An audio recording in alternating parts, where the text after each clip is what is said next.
the Rector of UITG Abdurrahman Pekalongan, the Honorable Professor Dr. Sinta Dewi Ismawati as the Vice Rector 3 of UITG Abdurrahman Pekalongan, the Honorable Mr. Dr. Bedruzaman, PhD, as the Speaker of Workshop Global Readiness for Students, the Honorable Vice Dean of Student Affairs from Africa, Buat Bagi Hente, the Honorable Ma'am Israni Yardini, PhD, as the Head of International Office 3, AAG Abdurrahman Pekalongan, the Honorable all of lecturers and staff of AAG Abdurrahman Pekalongan, the Honorable International Office Staff with AAG Abdurrahman Pekalongan, Tulang Bisof SPD, and also my beloved friends who became distinguished guests that we can. So far, let us praise and thank to Allah Subhanahu wa Ta'ala because of His blessings. All of us come together in this moment as well as possible, particularly to attend the Global Readiness Workshop, Building Competence for Student Exchange and Overseas Study on April 13, 2026. It's my great honor to be your master of ceremony for today's event. To begin our program, let us proceed with the opening session. Before we move further, let us show our respect and love for our country and also our university by singing, followed by the hymn of UITG Abdurrahman. All participants are requested to stand.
Please be seated. Ladies and gentlemen, we will proceed to welcoming remarks, and it's our great honor to invite the head of International Office, Ms. Rani PhD, to deliver her speech as well as officially open today's event. To Ms. Rani, we respectfully invite you.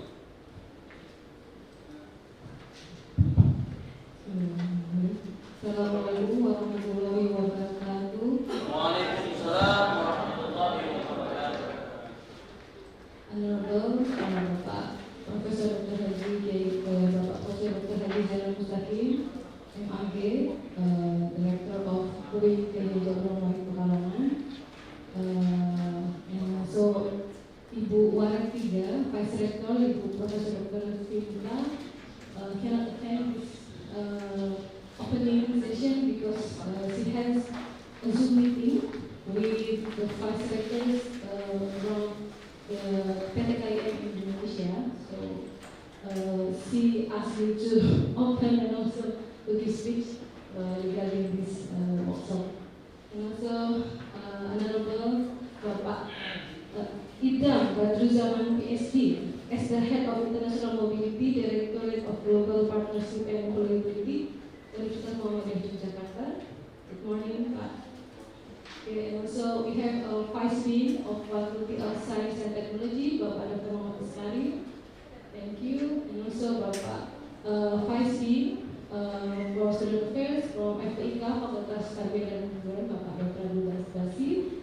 And also Ibu, the head of the library, Ibu Junaidi. Thank you for your coming. And also some vice deans cannot attend because they have the same meeting in the same time, so we apologize. And also to all students, and also to the lecturers and the staff at the office and the intern students. Thank you very much. Alhamdulillah, alhamdulillah alamin. Wassalatu wassalamu ala asyrofil anbiya'i wal mursalin sayyidina Muhammadin wa alihi washabihi ajma'in. Amma ba'du. Teman-teman, saya mix aja kayaknya ya. Baik, pertama-tama kami puji dan kita harapkan puji dan bersyukur kepada Allah Subhanahu Wa Taala karena pada pagi hari ini kita berkumpul bersama dalam acara workshop Global Readiness for Students. This is the first workshop for students, Pak. Karena ini pertama kali kami menyelenggarakan workshop untuk student. Selama ini mungkin workshopnya untuk dosen maupun staff ya.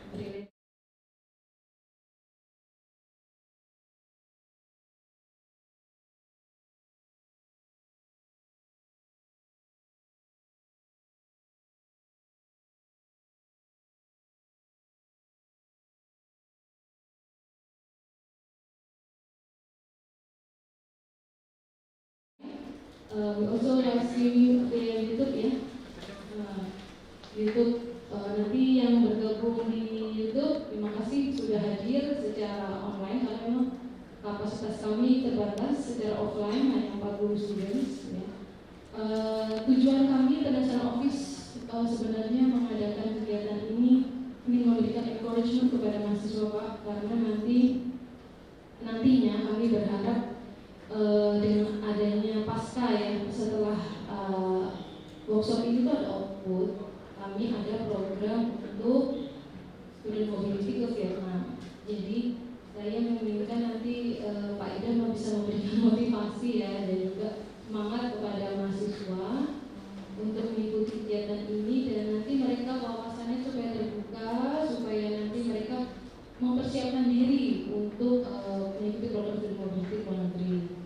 Jadi tidak hanya bergantung dari kampus, kalau bisa mengakses dari luar yang fundingnya itu dari luar itu banyak. Nanti Pak Ida bisa memberikan ini ya insight dan juga pengalaman beliau di International Office BUMD dan juga kesiapan mental Pak ya, mungkin mahasiswa ingin melanjut tapi mungkin bisa secara mental dan sebagainya. Gitu. Dan nanti selama workshop ini selama 2 hari, hari ini akan diisi oleh Pak Idam dan besok akan diisi oleh alumni Teknis Bahasa Inggris, dan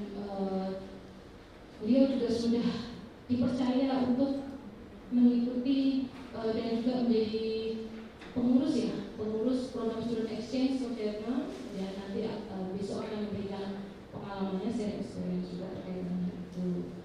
Mungkin saja Pak, atas nama Warek mohon maaf tidak bisa hadir untuk menyambut. Nah mungkin setelah ini saya mewakili Warek membuka acara workshop ini dengan bacaan basmalah. Bismillahirrahmanirrahim.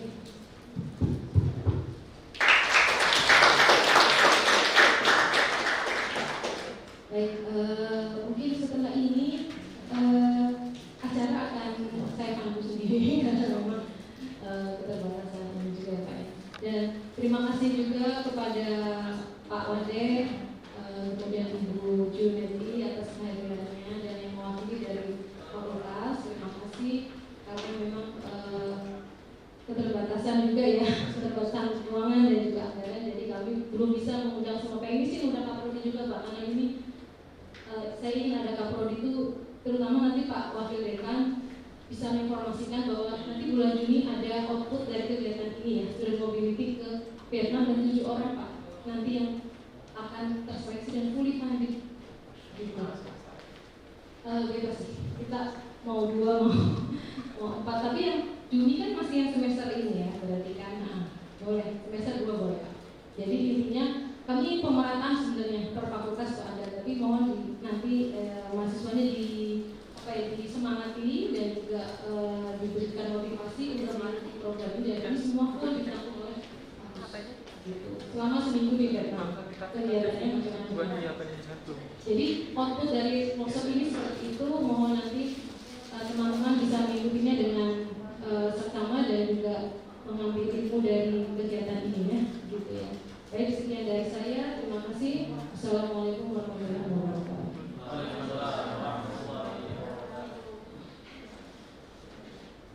Thank you, Madam Israni Nadini, for the inspiring speech. Before we proceed to the main sessions, let us take a moment to pray for the smoothness and success of today's event. The prayer will be led by Mr. Dr. Abdul Basit, MPA, as Vice Dean 3.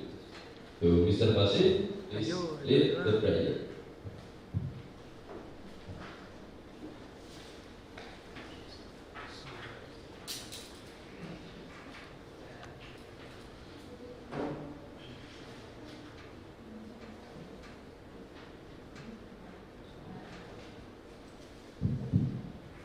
Bismillahirrahmanirrahim. Alhamdulillahi rabbil alamin. Allahumma salli ala Muhammadin wa ala alihi wa sahbihi ajma'in. Allahumma anfa'na bima 'allamtana wa 'allimna alladhi yanfa'una rabbana zidna 'ilma. Allahumma ighfir lana dhunubana wa li walidina wa lil mu'minina wa lil jami'il muslimin wal muslimat wal mu'minin wal mu'minat. Allahumma inna nas'aluka as-sihhata wal 'afiyata wa ash-shahadah wa as-sa'adata al-abadiyya wa husna al-khatimah. اللهم اجعل اجتماعنا هذا اجتماعا مرحوما واجعل تفرقنا من بعده تفرقا معصوما ولا تدع لنا ولا فينا ولا معنا شقيا ولا محروما ولا مطرودا. ربنا آتنا في الدنيا حسنة وفي الآخرة حسنة وقنا عذاب النار. وصلى الله على محمد وعلى آله وصحبه وسلم والحمد لله رب العالمين.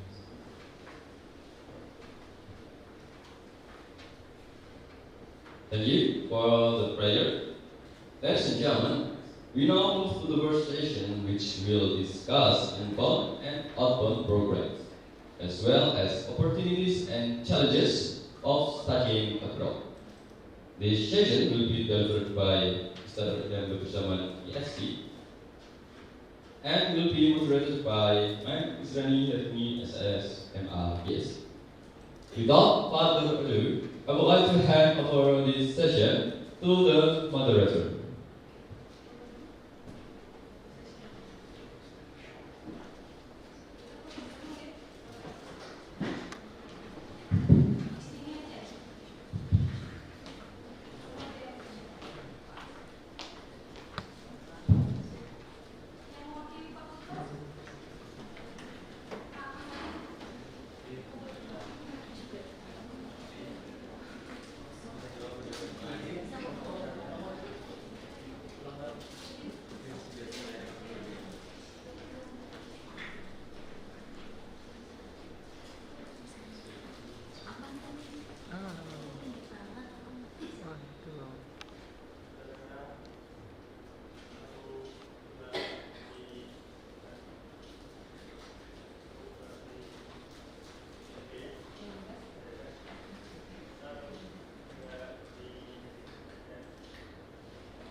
tahu kegiatannya berarti iya.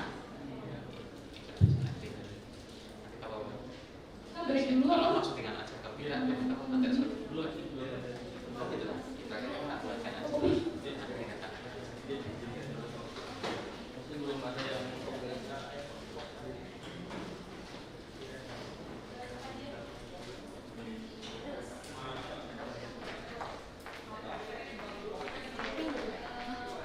PPT-nya ya, disiapkan.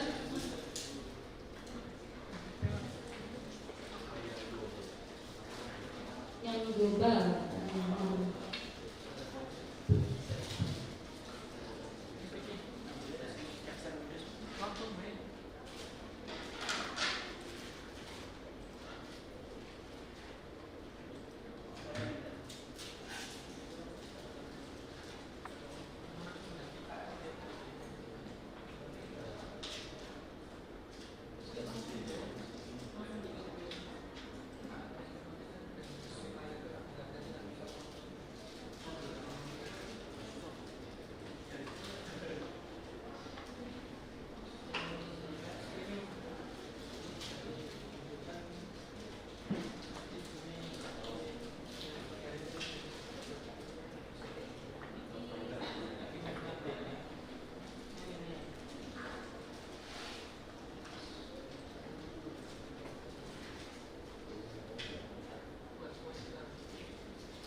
Assalamualaikum warahmatullahi wabarakatuh.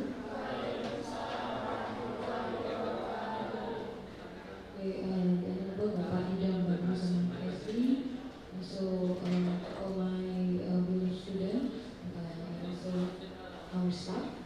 Thank you very much for your coming this morning. This is the first day of workshop for Global Readiness, for students.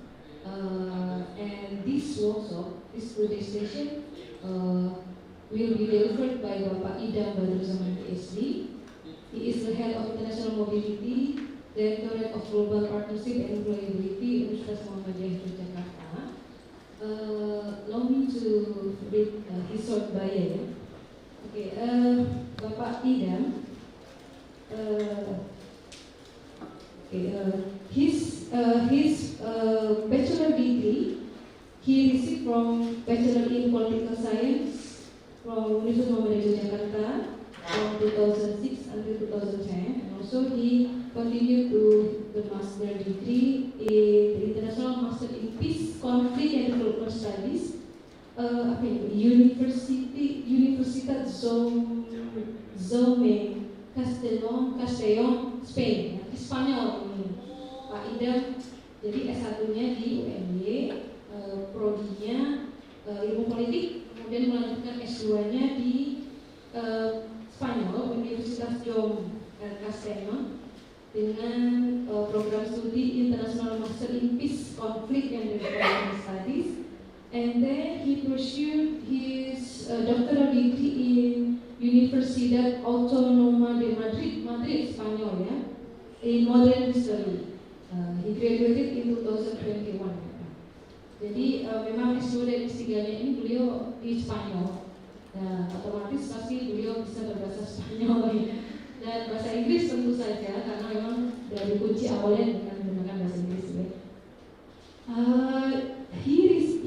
He was the awardee of Indonesia Endowment Fund for Education. This is LPDP ya? LPDP. Oh, he was the awardee for his doctoral degree from LPDP ya, Kemenq. And then for the master from Dikti Scholarship. Oh, so overseas from Dikti Scholarship ya. Sekarang udah tidak ada sekali. Semua diarahkan ke LPDP. Ya, termasuk dari Kemenq dulu kami ada BIB. Ya, LPDP semua ya. And he also he was the student exchange ya. He joined the student exchange in Seattle, Washington, USA. Maybe when you were in high school? Yeah. Really? Yeah. Oh, high school in Karawang? No, in Yogyakarta. Oke, jadi waktu high school beliau mendapatkan program exchange ke Washington, USA. Jadi memang beliau memang kerjanya ini emang keluar negeri terus ya dari SMA. Nggak tahu saya mau apa, belum tahu. Programnya lama berubah nama mungkin IFS ya. Okay, and also he was the group leader for exchange student and stay orientation in Washington. Oh, so after that you became the group leader for the exchange student. Wow. Okay, about this one, the experience yeah, work experience yeah. Now he is appointed as the head of international mobility from 2025 yeah, until now. Before you were the deputy head ya, international office assistant at Muhammadiyah and Aisyah Higher Education. Maybe I skip this one, okay? Okay, it is all. Yeah. So jadi begini teman-teman mahasiswa, jadi international office ingin menghadirkan narasumber yang memang sudah berpengalaman. Karena memang kami membutuhkan pengalaman dari kepala international office ya, terutama di universitas besar, salah satunya di UMY, karena memang sudah banyak kerjasama, terutama di bidang overseas ya, apakah itu di student exchange ataupun di nanti kita ada KKN atau PPL luar negeri, dan itu beliau nanti bisa memberikan insight dan juga pengalaman beliau sebagai head of international office gitu. Mungkin without further ado Pak, yes, thank you.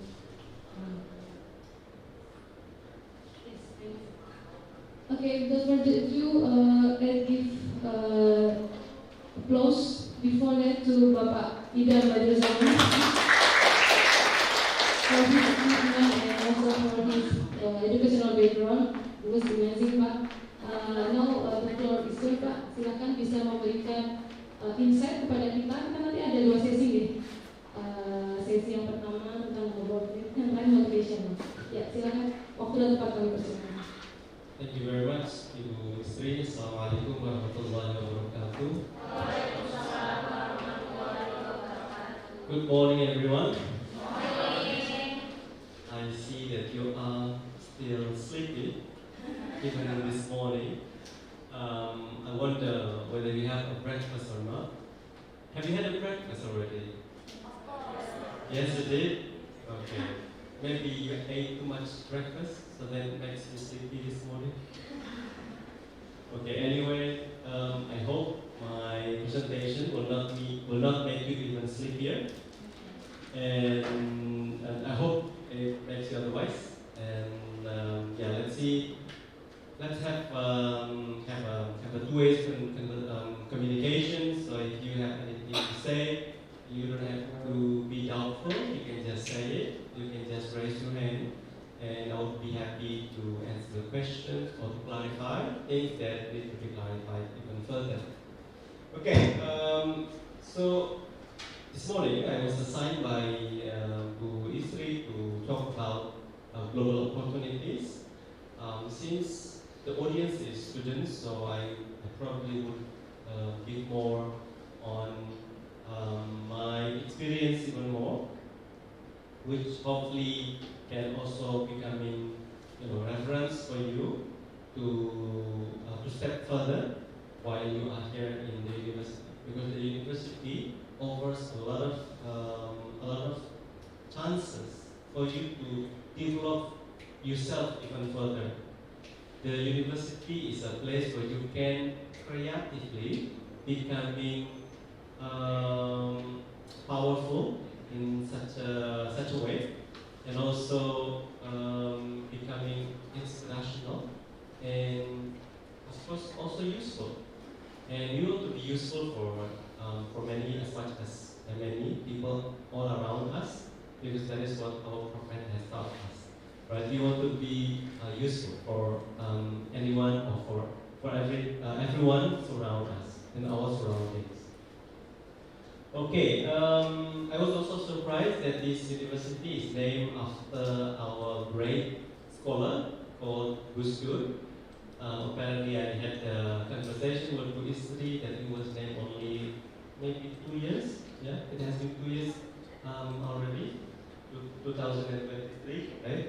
And so that was quite recent, and I think it is a great step to respect our great scholar, Gus Dur, which is very popular, and also it's very influential, even though he's no longer with us, but his thought is with us all the time, and he becomes inspiration for many scholars, and also for many youngsters as well. The song that he produced, I think I heard quite many times already, every now and then, and that just to show us that how inspirational he is and how influential he is in our society. So anyway, let me introduce myself. Mas, can you click on the thing first, so then I think because you have to click it first somewhere in the presentation, because of you have a two extended. Yeah, okay, now it's working. Thank you. Alright, let me introduce myself first, because people say tak kenal maka tak bisa dipanggil. So let me introduce myself first, and if you allow me, I would like to stand here and walk around. I think it makes me easier to reach you, and also easier for me to keep you awake, because otherwise you will be sleepy and you will find a way to sleep out of my sight. Now, since I'm close to you, I think it will be very difficult for you to sleep, right? Okay. So yeah, this is my name. I was hesitant to put PhD in the end, but considering how difficult it was to get the PhD title, so I just put it anyway. Okay. It's 4 years. I got the PhD 4 years in Spain. So many things happened during the 4 years. I had a surgery. My son had a surgery during those 4 years. So it was very precious. It was very achievement to me. So that's why I decided to put it anyway in my after my name. So that's me. Just to show you that I've been in Madrid. This is the embassy of Indonesia in Madrid. I come to this place quite often because they provide Indonesian food, and which you cannot find it in any places in Madrid, because there were only 2 Indonesian restaurants in Madrid. One is called Sabor Nusantara.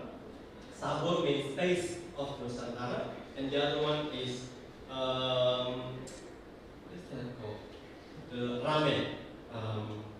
But because the owner has also is offering the Japanese food, so that's why it's called ramen restaurant. But anyway, if I go to Sabor Nusantara or if I go to ramen, I have to pay by myself, right? But if I go to embassy, I get it for free. So that's why I come to embassy quite often. And every Friday, I come to the embassy and you might be surprised that there is no imam and there is no khatib in the embassy. So that's why I become a frequent imam and frequent khatib in the embassy. That even make me luckier, because then I get invitation quite a lot to the embassy, and I get to eat a lot about Indonesian food as well. So yeah, this is the embassy of Indonesia, and this is exactly after the Eid Idul Fitri. And I was also the imam and also khatib during the Idul Fitri, in one of the Idul Fitri in Madrid. So I'm also the lecturer in international relations departments. This interest was, of course, because my experience going abroad during my high school to the United States of America. I know United States of America is not popular right now. I was also proud of becoming one of the awardees who visited the United States, but not anymore.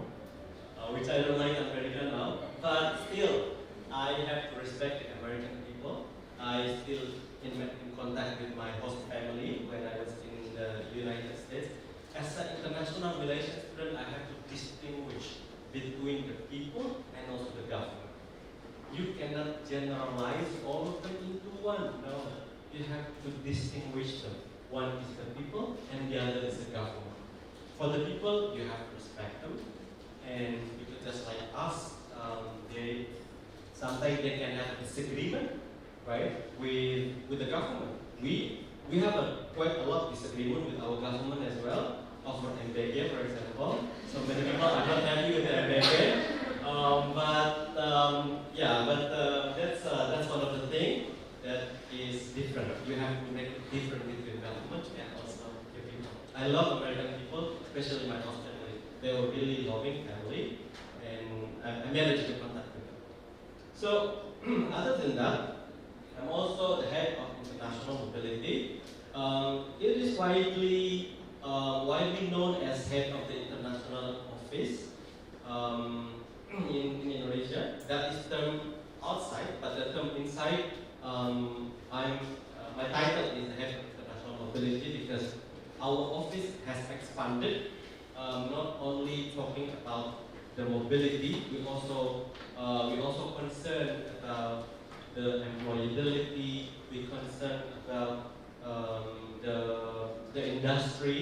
So that's why in our office we have someone who takes care of the university partnership, the industry partnerships, and then the mobility, the international mobility, which is me. And then, so this is my office name, Global Partnership and Employability. Okay, so that's me. I also want to show you my international exposures, just to give you an idea why I'm standing in front of you, why me here being chosen by Buisri to speak in front of you to talk about international exposure. So I want to let you know how my international exposure was.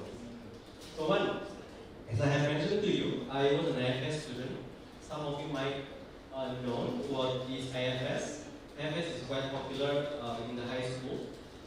So I was one of the awardees to the Washington, not the Washington DC, but the Washington State, the up to Washington in the state, because I was in Seattle, that is in the Northeast. So Washington, and then there's Washington State and Washington DC. Washington DC is the capital of the United States, while Washington is one of the states out of 50 states in the United States of America. And then after that, I had an opportunity as well to become a group leader. Remember, guys, when you want exposed to go abroad, you will be wanting more and more. That is, it's in Indonesian probably it's called nagih. When you want to go abroad, you want more and more because you will see the beauty of the world, something that you don't see here in Indonesia. I know that even Indonesia is this big, you will also see completely different things. For example, in the eastern part of Indonesia or in the western part of Indonesia. but even more when you go abroad, right? They are completely different. They have a different language. They have a different culture. The culture that might be quite opposite with what we believe. Something good for us, it might be something bad for them. Something bad, something good for us, it might be something bad for us, maybe something good for them. Yeah. So there is a different culture that you need to see, something that you need to be aware of, something that you might be very useful for you to have your global mind, global mindset, and so on. Then I went to Spain for the first time. I also so this was in 2012. Yeah. At that time, my role was a staff in the international office. So I was in the international office even before I graduated. So I studied in UMY, in the University of Muhammadiyah Jakarta. And then in my last years, I participated as an intern student in the international office. 1 year in the international office, and then I graduated, and then I was hired right away as a staff in the international office of the university. And then 2 years later, I got a chance to pursue my master degree in Spain, in Valencia. The place where I was, the city where I was, it was Castellón. Castellón is actually the province of the city, in one of the city in Valencia. Sorry, it's the, here is Kabupaten. Castellón is the Kabupaten. And if you like football, you might know Villarreal, right? Villarreal. So we call it Villa because it's double L. In Spanish pronunciation, if it is double L, it pronounced Ye, Villa, Villarreal. Just like Sevilla. The written is Sevilla, but you say it Sevilla. So Villarreal is even kecamatan. But you know, this kecamatan is very famous because its football, because its football team is quite popular, right? Not the Castel itself as kabupaten is not as popular as Villarreal, because the football team of Villarreal is much more popular than the one in Castellón.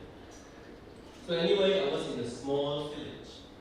In a small village of Castellón, everything is, you see, this is one of the difference as well. In Spain, even for a small village, like Castellón, everything is also provided by the government. You have a train.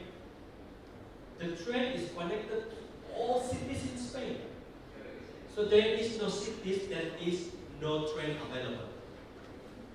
That means the government is present, right? The government, that is the difference between the, well, I don't want to say that the developed countries and developing countries. I just want to say that culturally different countries where they provide the public facilities more than we do. And probably the priorities are different, the perspectives are different. So that is why you guys need to go there as the next generation, next leaders of this country. So you have more atmosphere, you have more mind, you have more exposure, you have more perspectives in what do you want to apply in the region, in Indonesia. How do you want to turn Indonesia become? You want to be Indonesia like just like now, or do you want to change it into something better? Better country, better facilities, and more. Because remember, Indonesia is now emerging, not because Prabowo is the president. It's because it's the accumulation of the efforts by the previous administration, by the previous people who are hand in hand together helping Indonesia to becoming a better country. Because the contributions are not solely by the government. The Indonesian development are contributed by all levels of societies. The kiai, the public figures. Everyone is contributing to the development of Indonesia. So that's why Indonesia now is emerging. So you want to be part of it and make sure that you are contributing as well, just like that. Okay, my doctoral degree, I came back to Spain after 2 years. So it is only normal if you need some time for you to continue to your study ahead. So you can use the time to prepare everything before you go to the next level. My experience, I needed 2 years, and it is consistent. From my bachelor to my master degree, I needed 2 years, and then later, after my master degree to the doctoral degree, also 2 years. It was consistent. Well, I didn't plan to, but I just worked for it, and then it becomes 2 years consistent. Alright, and then, as I said, I was in the office of the national office from 2009 as an intern, and then later become a staff in 2010 when I graduated from bachelor degree, and then 2012, had various roles. When I get back from my master degree, and then I came back to the international office again as a head of the international students. And then after 2 years, I went back to Madrid, and then I came back now 2001, became the head of the international office. I wanted to tell you something else about my motivation, but I think that need to be delivered later on the next session 2 after the first session. I will just go on with from the countries visited, only 20. So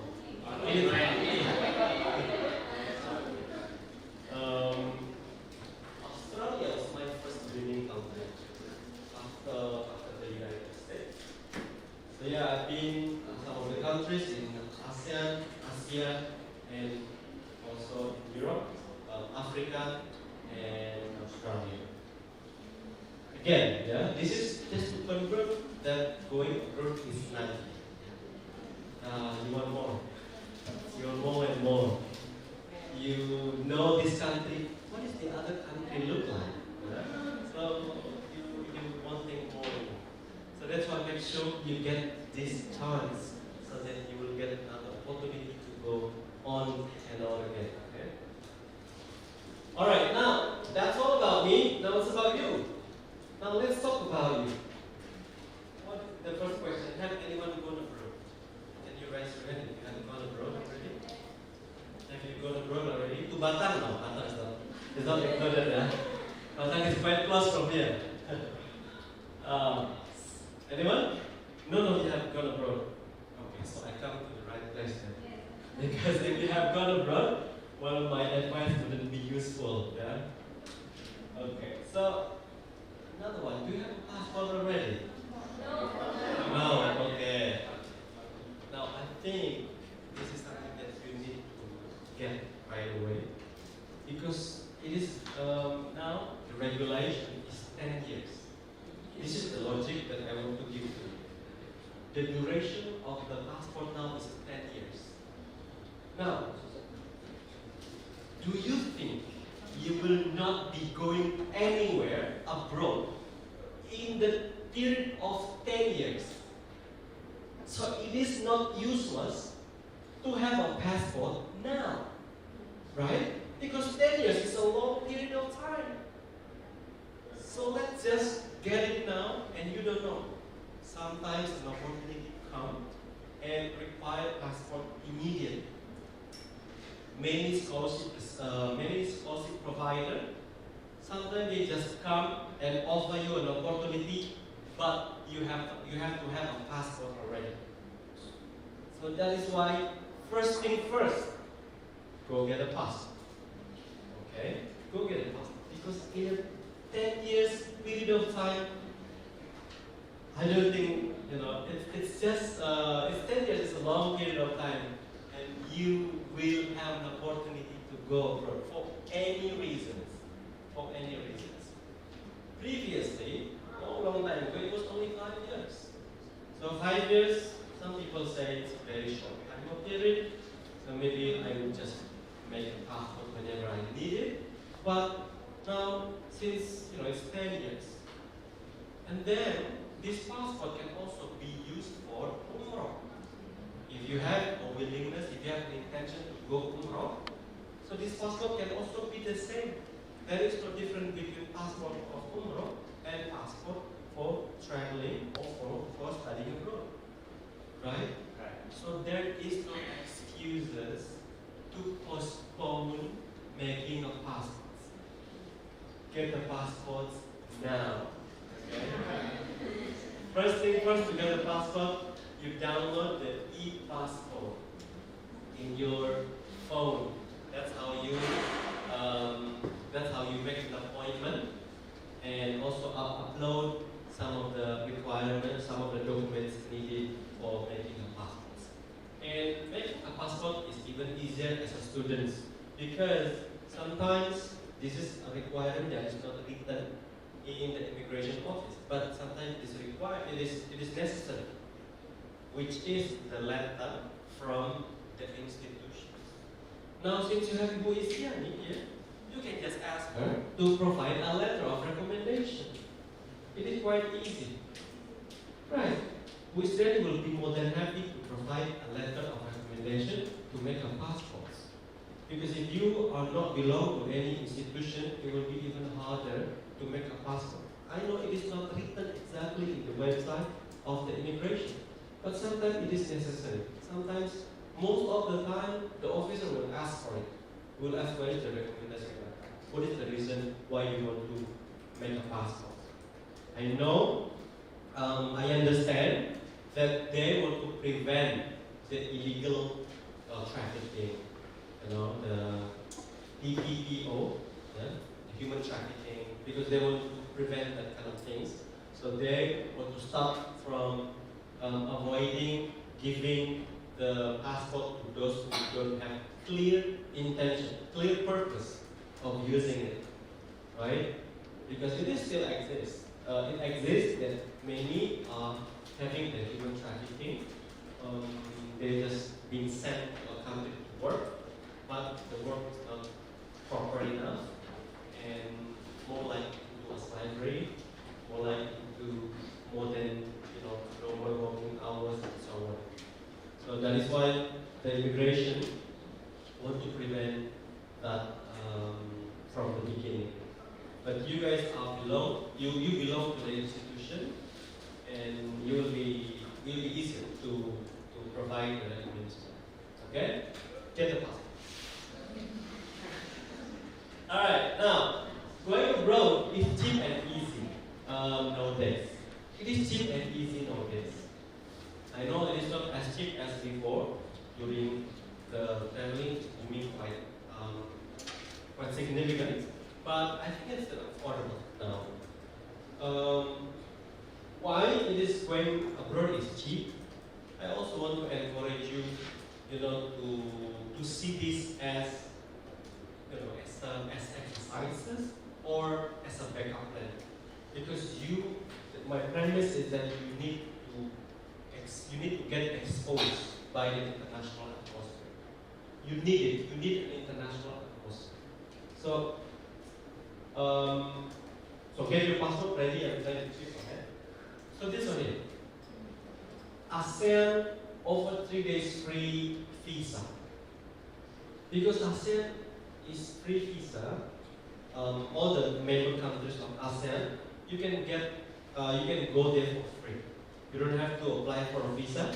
You just book a ticket and then go there. Of course, with the passport. Without the passport, you cannot get in. So that's why number one, passport have to be ready. And if the passport is ready, you can go anywhere in ASEAN countries except Myanmar, because Myanmar now is being sanctioned by, not being sanctioned, but it's being excluded temporarily as a free visa ASEAN because of the conflict that is going on in Myanmar, right? And so other than Myanmar, but I don't think you want to go to Myanmar anyway. So just go to Kuala Lumpur, for example, Malaysia. You can go to Singapore. The easiest way is to go to Singapore very early in the morning, find a the earliest flight to Singapore, and then you can get the bus to Malaysia in the night. So you will sleep on the bus to Malaysia. That will save the hotel cost, right? But also, not only that, because accommodation in Singapore is very expensive. It's very expensive. I think the least you can get from Singapore probably 1,500,000 per night. So it is expensive. But if you go to Malaysia, you can get 500,000 rupiah per night, and you can share with your friend, of course. Now plan ahead. If you plan ahead, you will get even cheaper tickets, the airline ticket. So the closest airport from here is Semarang. The closest airport, right? Semarang is also international airport, and I think there is also a flight to both Malaysia and Singapore. Malaysia only, okay. But if you want to go to Singapore, you can go to Jogja. There's a daily flight from Jogja to Singapore using the Scoot. I don't think AirAsia now is available. Previously, there was AirAsia Indonesia having a daily flight from Jogja to Singapore. But now, after the COVID, I think it is not back yet. But we have Scoot Airline, which is also very affordable. And as a student, as a backpacker, you don't need a baggage because this low-cost carrier, I think there's another phone. The low-cost carrier will only charge when you need it. What would you need, for example, other than the tickets? Meals. Well, you don't need meals on the plane. You can just bring bread from home or nasi bogor. Oh, you don't like nasi bogor. You're from Pekalongan. Are you from Pekalongan? Yes, but you don't like nasi bogor? No, okay. You're just like Muslim who doesn't like nasi bogor. Okay. So, as a student, I know that you will think harder to make a decision to save some money, and this is a way also for you to travel, but you can save some money too. You can be efficient in traveling. You plan ahead, and you go with your friends. You can share the room. You can share the cost on anything, and things like this you can be very creative. You don't have to eat in the plane. You don't have to purchase the meals in the plane, but you can bring it from home, right? You can bring it onigiri. If you don't want to bring magono, you can bring onigiri, or anything that simply you can eat on the plane. And then the baggage. That is sometimes something that you don't need. The baggage, because the baggage costs you more as well. For the local carrier, give you option. If you don't need it, you don't pay for it. Yeah? So the baggage you don't need to pay for it because you don't need it. You can just be creative as well. Put it in the cabin, suitcase. And sometimes if you wanna bring a lot of clothes, so you can just wear it all the clothes with you. Like 3 or 4 clothes, you can wear it with you. So let's also save some space in the cabin, right? Some space on the suitcase. So that's also you need to be creative. Okay. All right. Well, if you need some advice, tips, you can also see the YouTuber and influencer. There are many. There are plenty of the YouTube videos and tips, even up to date tips and advices from them. So they get a lot of money from it, and you can also find it useful by having their videos. Okay. All right. So that's part of the thing as an opening where you can get a chance to go abroad with or without a program. If you decide to want to have international exposure first without the program, you can just go on a traveling. Traveling to me is to SKS already. Because it's to SKS already because it requires a lot of skills. You will learn a lot. lot of experiences while traveling. Not to mention you will get to know more your friend even better, because when you are traveling with your friend, you know your friend better than before, right? Also you are, for example, sleeping in the hotel, sharing a room, you will know that your friend is snoring or not. So that's part of it. But anyway, yeah, having traveling is very important. To me, it's very game changing experience. It's a game changer for you to study abroad. But traveling is just also part of it. Something that you can learn a lot from traveling. Because in the class you are introduced about the borders, you are introduced about different cultures, you respect others. But in reality, when you are traveling, you are practicing it. You are practicing crossing the borders, something that you learn from the class. And you are also practicing respecting others, respecting other cultures. You go to Malaysia, you eat nasi lemak, and then you say, this is nasi uduk that I get from Indonesia. Right? So it's basically the same. But you have to respect them, you have to respect the cultures. Well, this is theirs.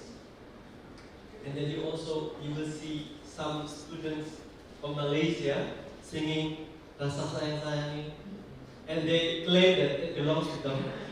Right? And then you have to respect them. Although we know that Rasa Sayang Sayangi is also popular here in Indonesia, right? So you have to respect them. This is a different culture. So this is a lesson that you practice outside the class during travel. In the class, you are learning theories, a lot of theories, but you don't know practice. But when you are traveling, you are actually practicing what you have learned theoretically in the class. So many, right? Okay, so type of student mobility that probably you can target from now on. If you think that you want to target them and which one is suitable for you, you can start targeting as soon as possible. And of course, do the preparation needed on each specific target type of mobility, type of student mobility.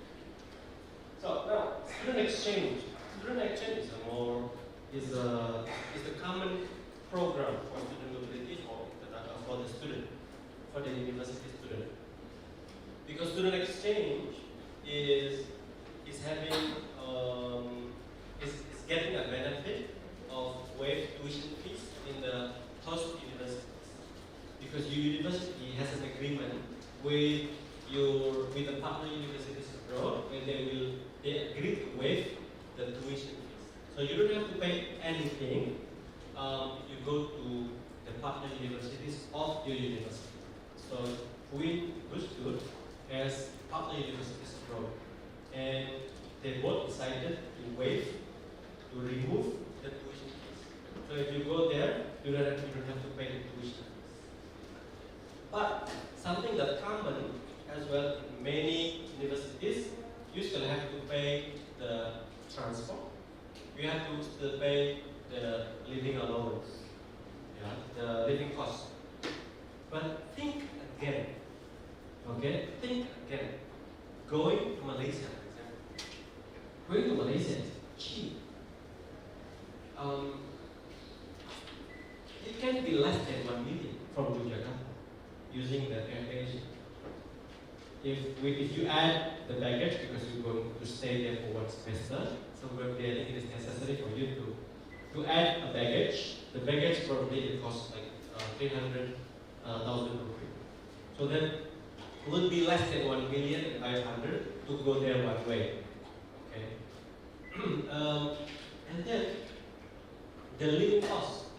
The living cost in Malaysia, especially in some far from Kuala Lumpur, it's way cheaper, and probably will be the same like your living cost here in Aloha. So there is no different. It's just that you buy here nasi kokono, then you buy nasi lemak. Okay? But you can also, some students are cooking by themselves so they can they can save money while they are abroad. Some dormitories provide a kitchen where the student can cook. So this is the student exchange that you need to rethink. If the university provides, for example, 7 students only, and you are not part of the 7 students that has been selected by the university, then maybe you can try to think again by going there without a fully funded scholarship from the university. Because it is still affordable if you go to Malaysia, for example.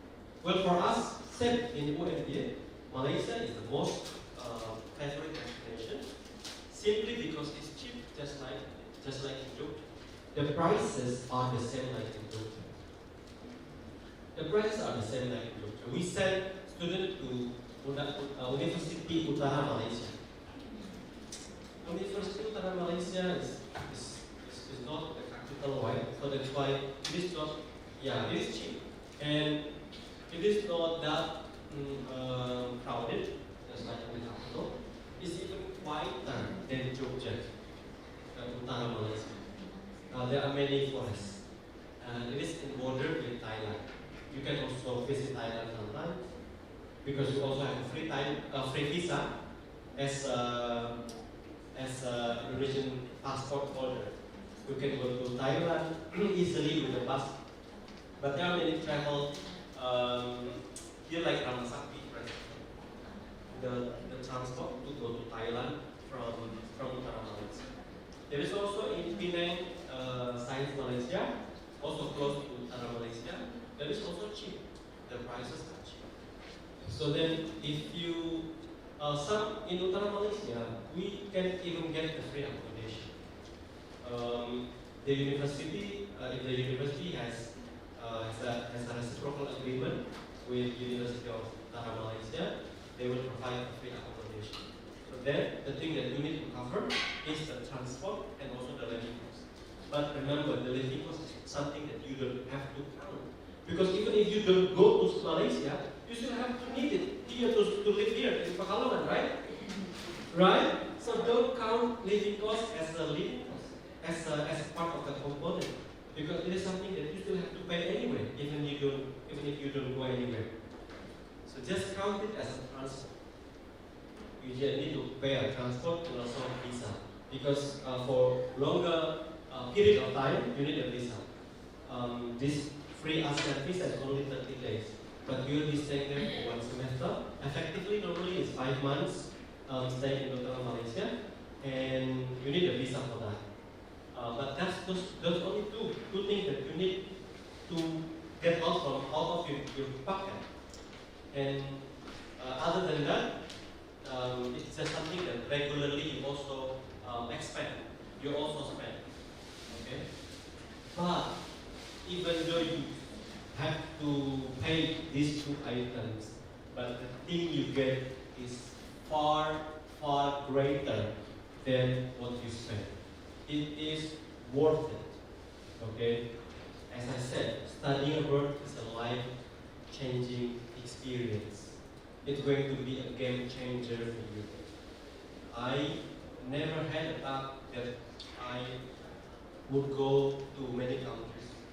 But once I went to the United States, then I had a confidence that I wanted to go more and more. I wanted to go on more countries. So this is also the same thing to you. So you need to go first as a first step. Go anywhere, and then you will have an exposure to the international aspect, international atmosphere, and then it will inspire you. It will motivate you even more to go on and on, to other countries.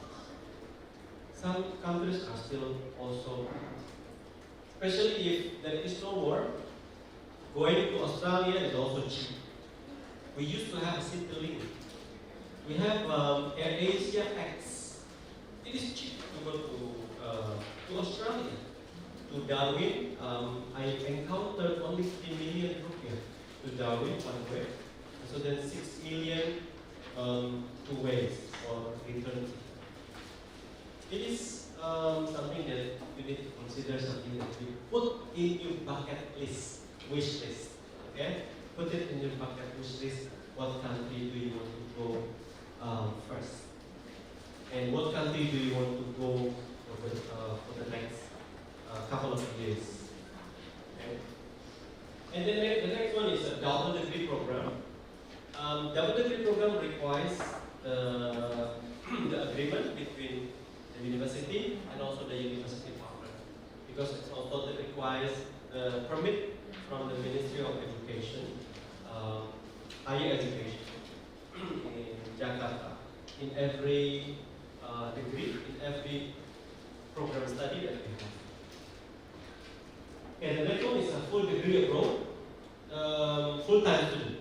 So remember, as I said, this is when you go abroad once, you want more and more, right? And then when you graduate, of course you want to go to study abroad again for your master's degree. And so then this is also a chance for you to start preparing.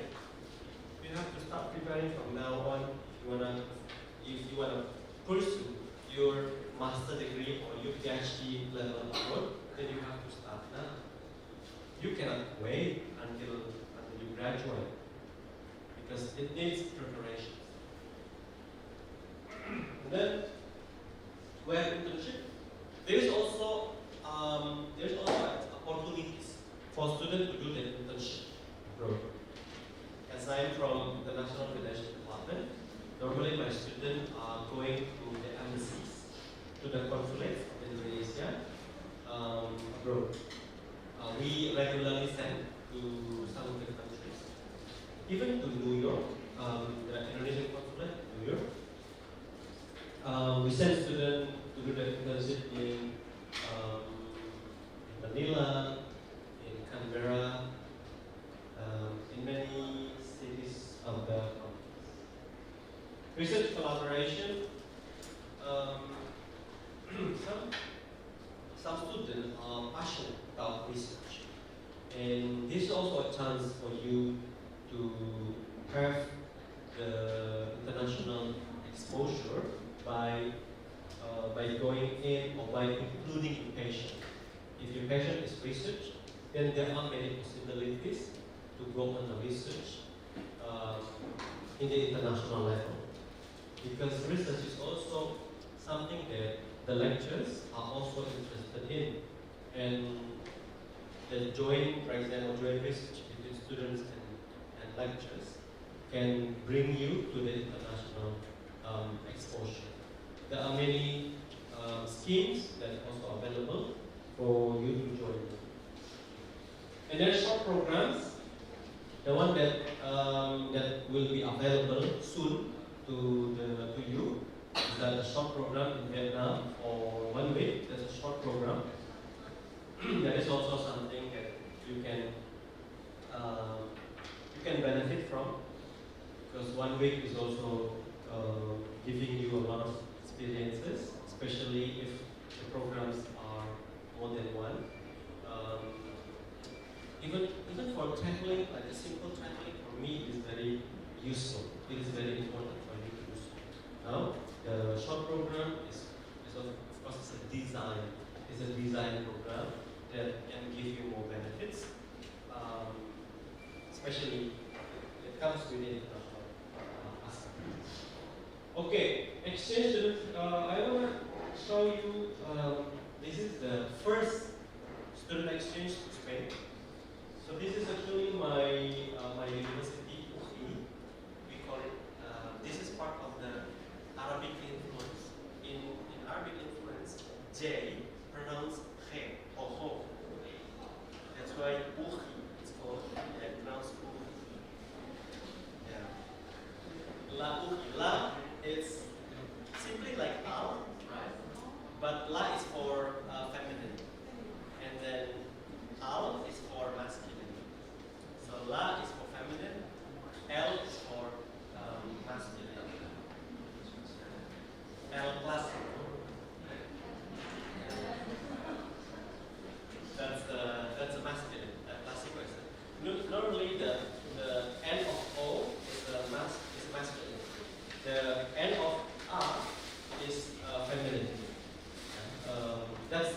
the normal template, but sometimes they have different. For example, rosa. Rosa is a rose. Rosa is la rosa. The. So feminine, that's right. With la, with the, it's in Arabic, it's ma'rifa. With al, l, and la is ma'rifa. And then without it, it's nakir, right? So without it, it's nakir, it's just a general, right? It doesn't have any specific. Okay. So this is the agreement that we have between MBA and also Jaume Premier. Oh, by the way, Jaume is Catalan, so that's why they call it J. But if it is in Spain, in Spanish, in Spain there are 4 languages. One is Spanish, Ca is J is O, and then the second one is Catalan. Catalan is in Barcelona, right? They have a different language, but close, but similar. And then there is Valenciana. Valenciana and Catalana is very close, but they are different with the Spanish. And then there are 2 is Galicia. In Galicia they call it Gallego, the language of Gallego. It's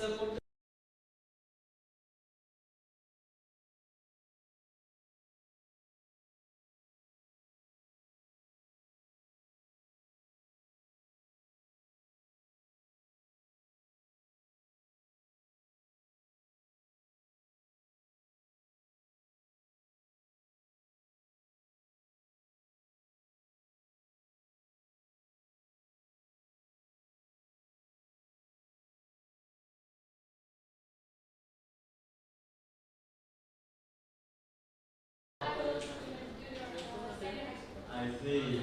Okay. Yeah, so Atletico, there is Atletico Madrid and Atletico Bilbao.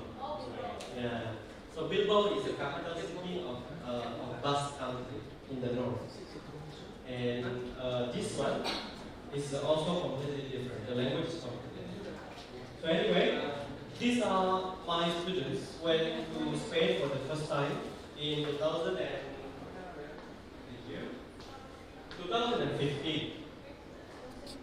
Yeah.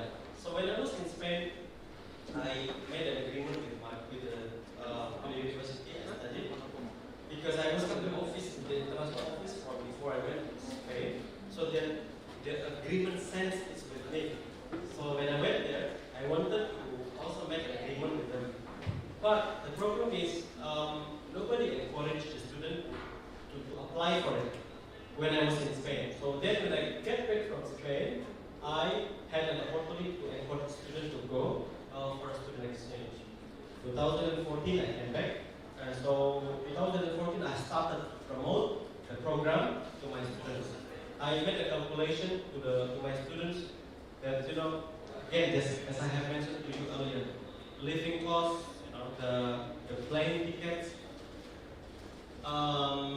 things that you need to think logically, think that you need to compare with something that you get in return. Something you get in return is invisible, something that you cannot see instantly, but I encourage students, I show the student what will be getting from the program in the future. Because Spain, for example, is part of the European Union. Once you go to Spain, you will be free to move around the European continent, right? So that's how I got to travel from one country to another country in Europe, because the policy of European Union is giving a free pass for every Schengen or every visa holder of any European countries can also move freely in the European Union. It is called Schengen Agreement. Schengen Agreement that's why they have Schengen countries where if you can get a visa of one of them, then you can freely move around the countries. So that's why I can go to France every day.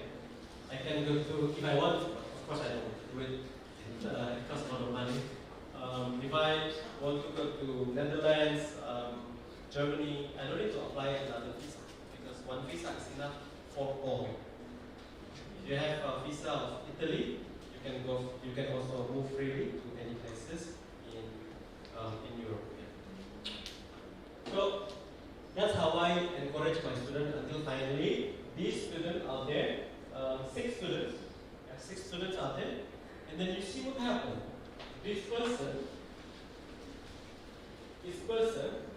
is getting back to Spain just to prove a theory that going abroad is nothing, right? He went back to Spain for master degree with the Erasmus program and doctoral degree with the scholarship from the university. Okay, so his name is Michael.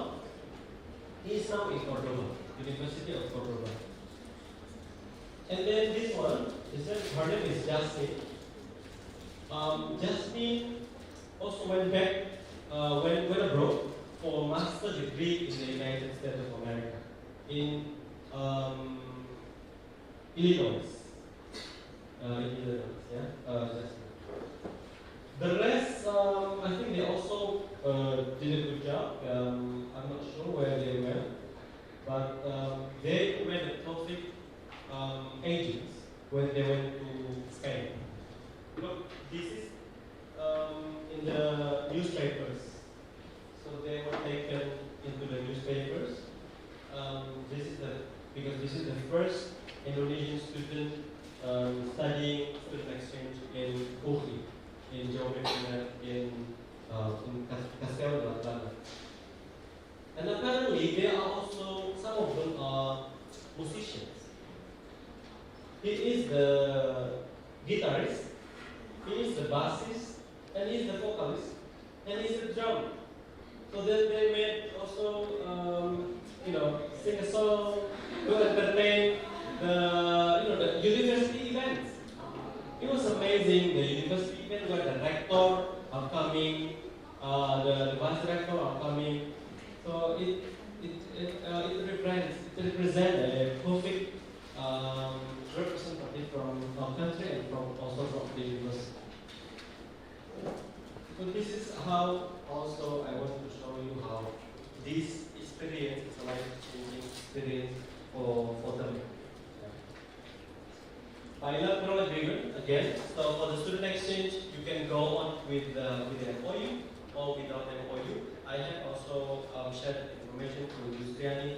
There's some universities in South Korea. If you are interested, they don't really care about the MOU. If you are interested to go to Korea, you can just apply for it, and then Yustriani can give you a recommendation, and you can go. You don't have to pay the tuition fees, but the thing that you have to pay is the transport and living cost and visa. And the accommodation as well. The Dong-A, Yongsan. Yeah.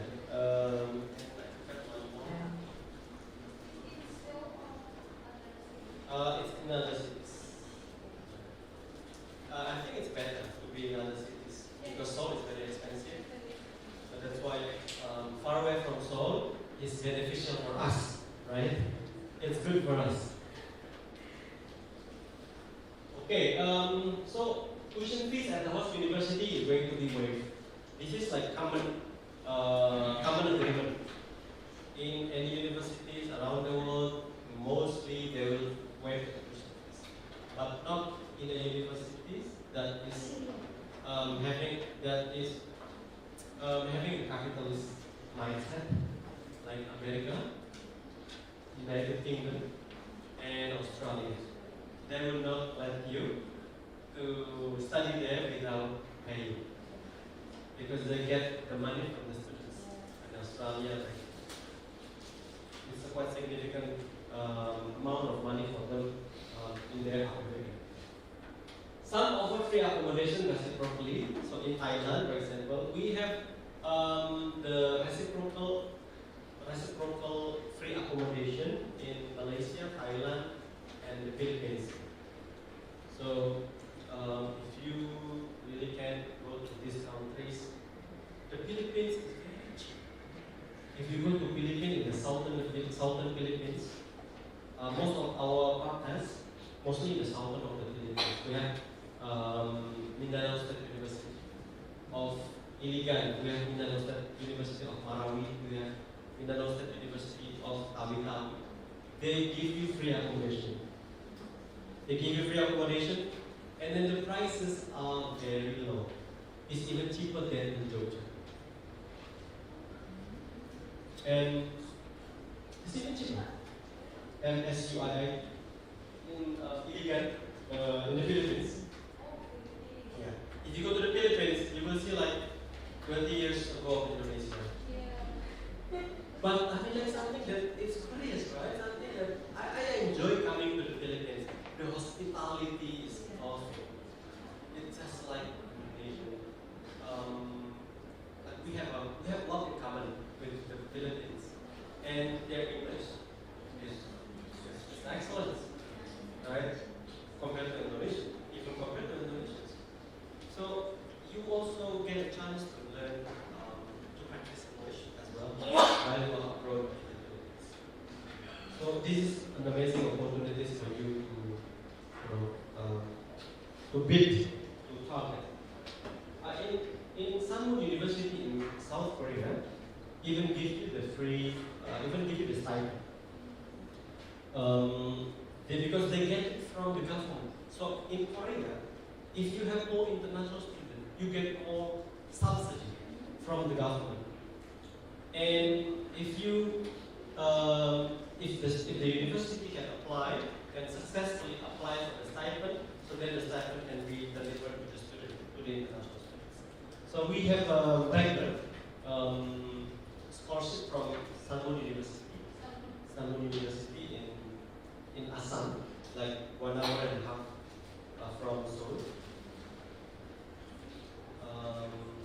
And they give us the free stipend. This stipend can be used for accommodation for our students, because accommodation we still have to pay. Yes, for the Sanwoo, yes. Yeah, but I think they are easy. Because they are private universities. They're happy to rent their own. Okay, the degree program on to degrees, but again, this requires the university agreement, and the university also need to take care of the permit of the higher education. Full degree, something that you need to start from now.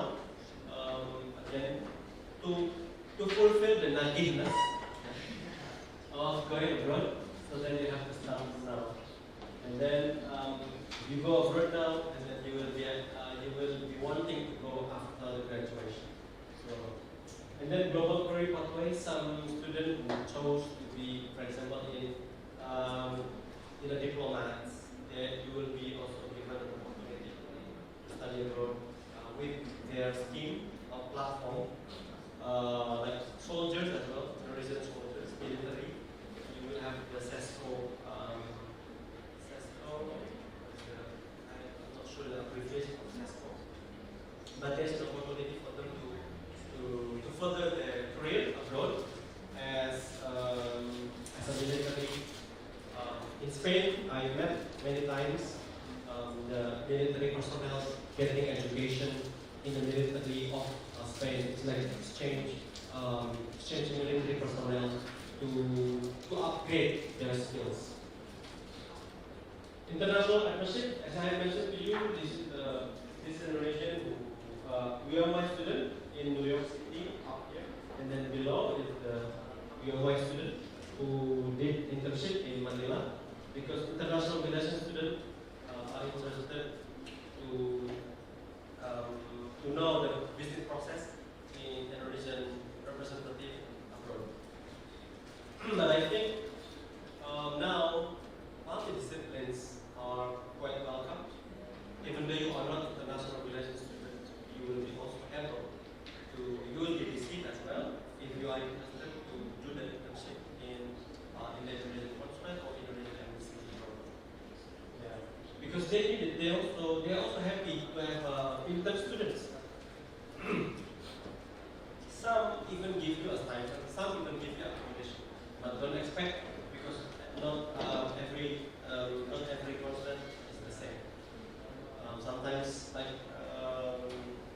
the one in the one in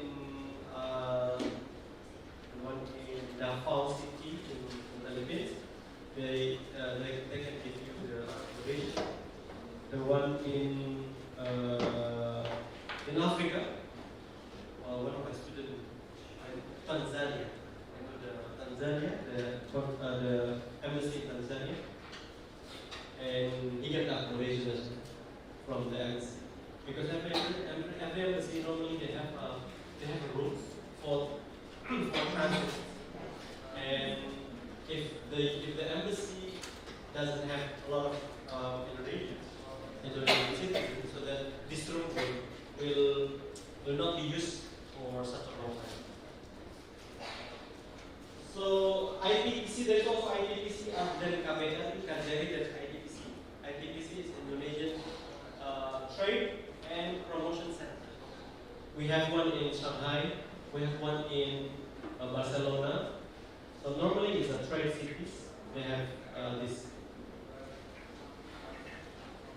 Okay, challenges, no clues. No, I give you clues. No confidence. No, I give you confidence. That you can, right? You can do it. You can have anything that you see impossible. Now I give you a logic that everything is possible.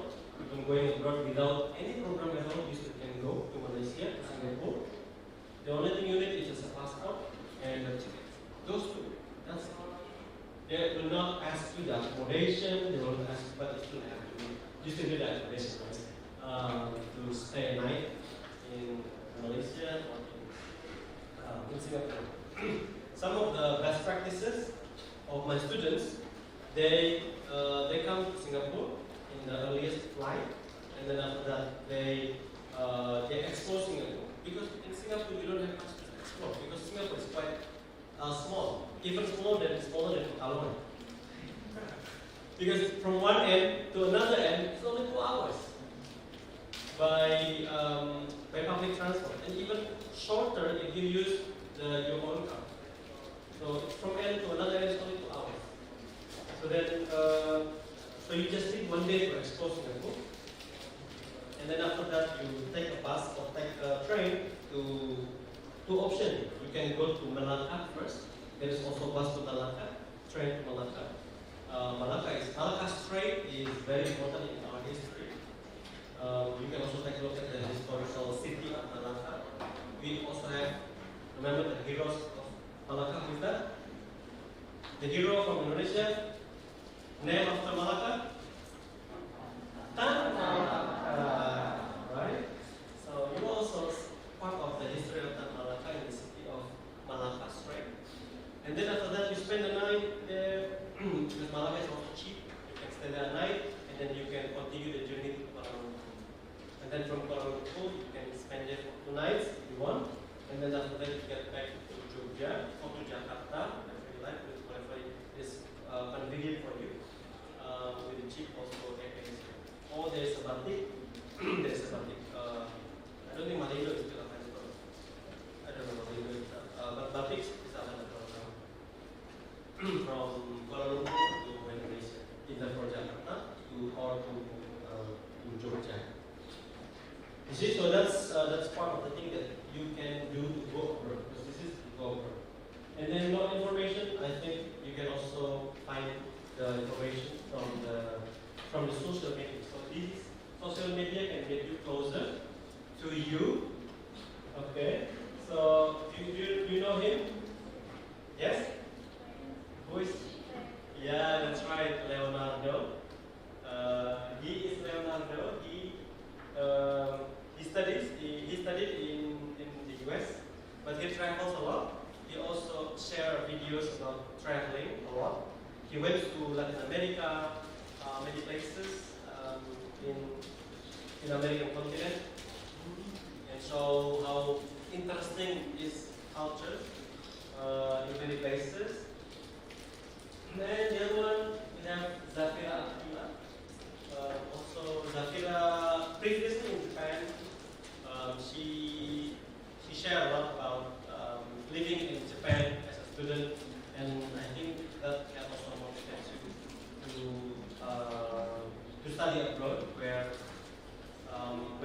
she finds it useful being abroad. And when you are abroad, you can see actually Indonesia as a country. Because if you are here, you don't see Indonesia as a good country. You can get bad thing about Indonesia all the time, probably. But if you are abroad, you see the differences. You see how lacking in other countries, how lacking in other countries, but it is sufficiently enough in our country. You will see it when you are abroad. If you are here, you don't see it. But if you are abroad, you can see Indonesia in a helicopter view. Yeah, you can see Indonesia down there, and then another country is down there. You will see the difference. You will see the good thing, the bad thing of Indonesia, and also you also see the strengths and weaknesses of Indonesia compared to other countries. Okay, so scholarship. If you really want to have a scholarship is for those who want it badly. Because if you don't struggle enough to get a scholarship, I don't think scholarship will come to you. I did my trial to get the scholarship of LPDP twice. I didn't get it right away. I had to reapply again, but I had to restudy. I had to evaluate what did I fail in my first trial to get LPDP in the first place. And then I tried again, and I evaluated, and then I could succeed in the second place. So, yeah, university fully or partially funded scholarship can also be available for you. As mentioned earlier, there will be fully funded scholarship for you to go to Vietnam for a short program. And if you want it, you can get it. Because if you want it, then you will strive for it, you will struggle for it, you will fight for it, and you will get it. I think Erasmus exchange opportunities. This is something that also you can take a look at. Some scholarships are available for any students. Some are only available for students who are affiliated with certain universities. So because there are hundreds programs available in the Erasmus, they are managed independently between one university, one consortium to another consortium. So the way it works in Erasmus is universities join, make a consortium, they offer the program. Some can only be applied by the university student, but some are available for any students in the region. Okay, so you need to look at them one by one carefully, because some of them are available for you, some are not available for you.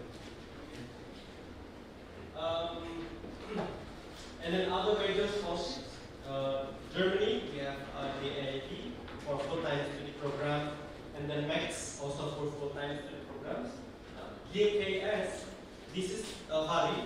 One is for the full-time study program for master PhD, and then one is for the student exchange program. But you have to be accepted in one of the universities first. Then once you are accepted, then you can get the stipend scholarship from them. And then Campus France also gives some scholarship, which changing from time to time. It's not the same like the AD Max and Global scholarship, which they have every year is the same. But that is something that you need to look at it. When I was at UH, I was one of the scholarship hunters. So I put the list of the scholarships that are available, and then I will try to prepare all the requirements needed for each scholarship. Because scholarship is there. They just need to find you. Because there are many scholarships, and they just need to find them. But you also have to find them as well. If you don't try to find them, they will not find you. They will get lost and find someone else. Okay? Okay, then I think that's all. Go to the next. That we also ready. That English proficiency test ready. The English proficiency test is very important. It is always a requirement. So you need to get it. You need to study for it, because that is something that I also did for my final scholarship. Get the readiness card and consistent. I think that's all. Thank you. Assalamualaikum warahmatullahi wabarakatuh.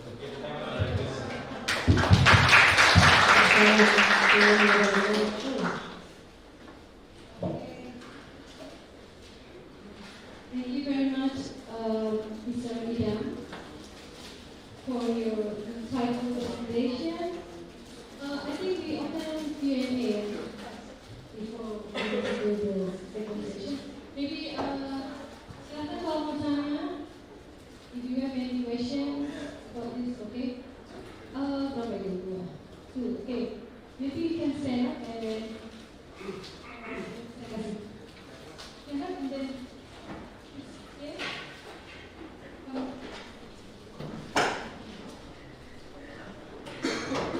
Please stay your camera so you can program ya.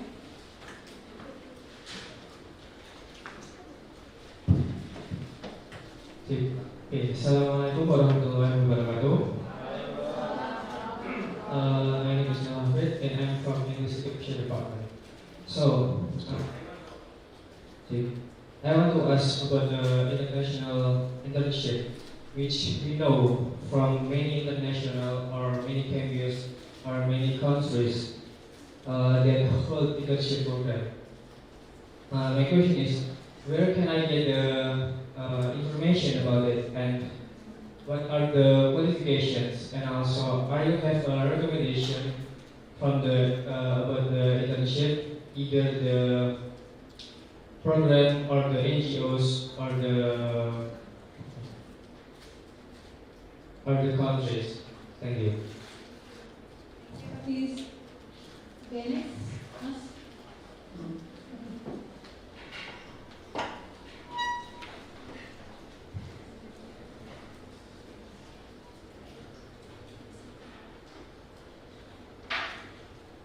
Assalamualaikum warahmatullahi wabarakatuh.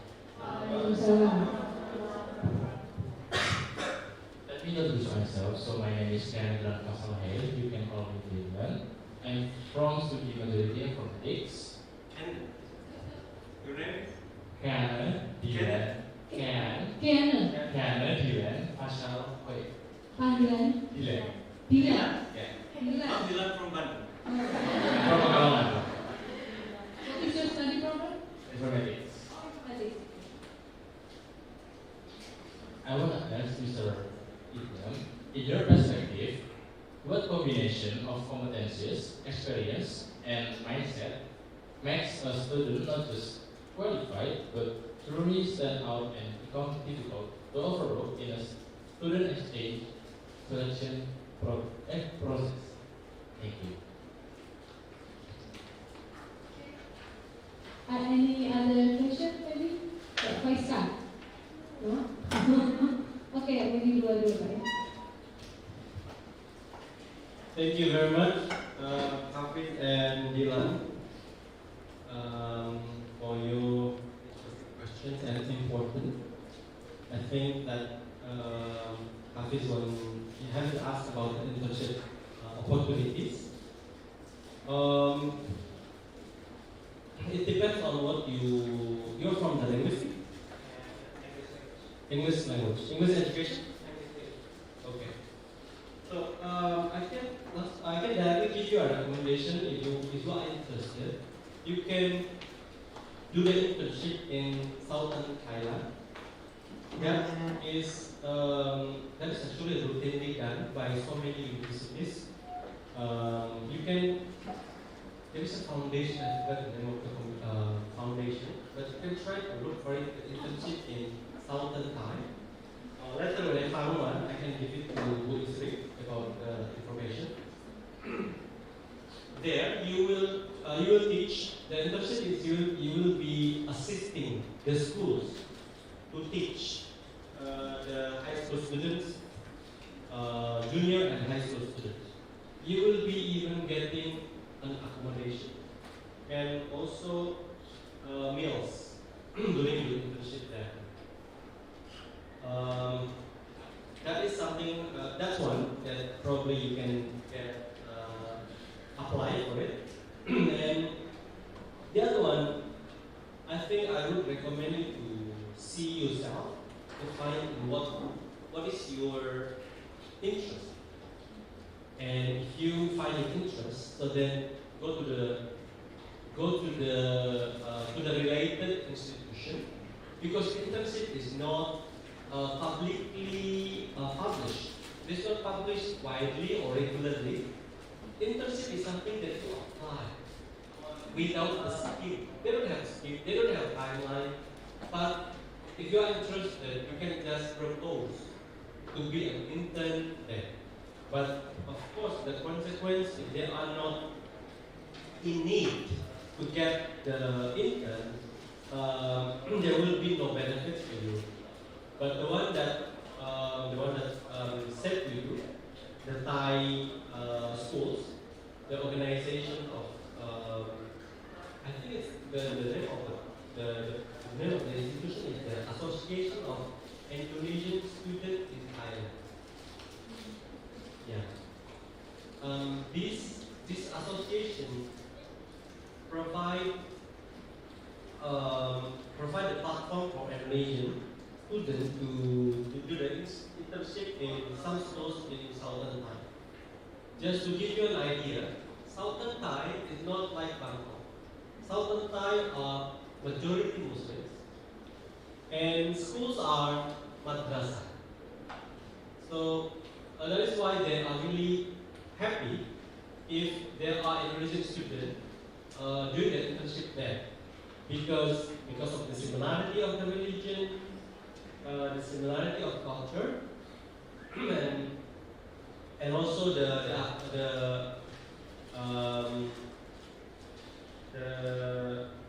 qualification of English and Arabic. It will be even better for them to have you as an intern in schools, madrasah in southern of Thailand. Okay, I think the profile is fit for foreign students to do the intern there, because they need English and they need Arabic. Okay.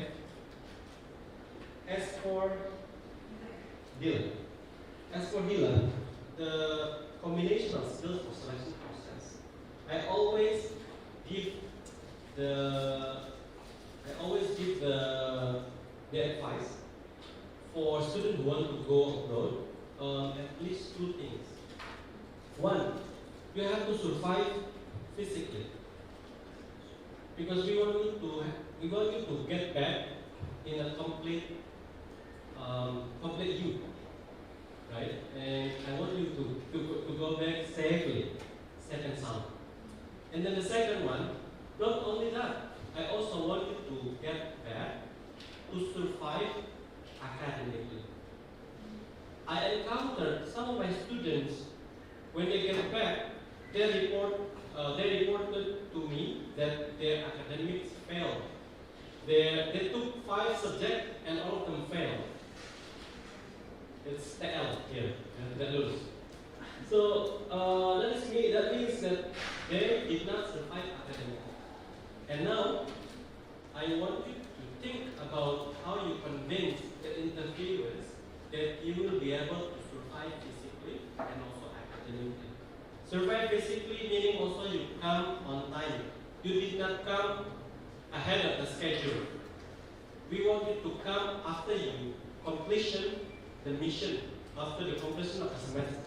Some of the students came even before the time is there, because he couldn't cope with the differences, with the cultural differences, or homesick, or many others that did not let him to stay in the receiving counters. So there are two things, physically and academically. In order to have these two, of course you have to master the English, because except in Malaysia, I think the medium instruction can be in Malay. But if you are in Utara Malaysia, the Malay is very different. If you are in Kuala Lumpur, maybe you can understand it.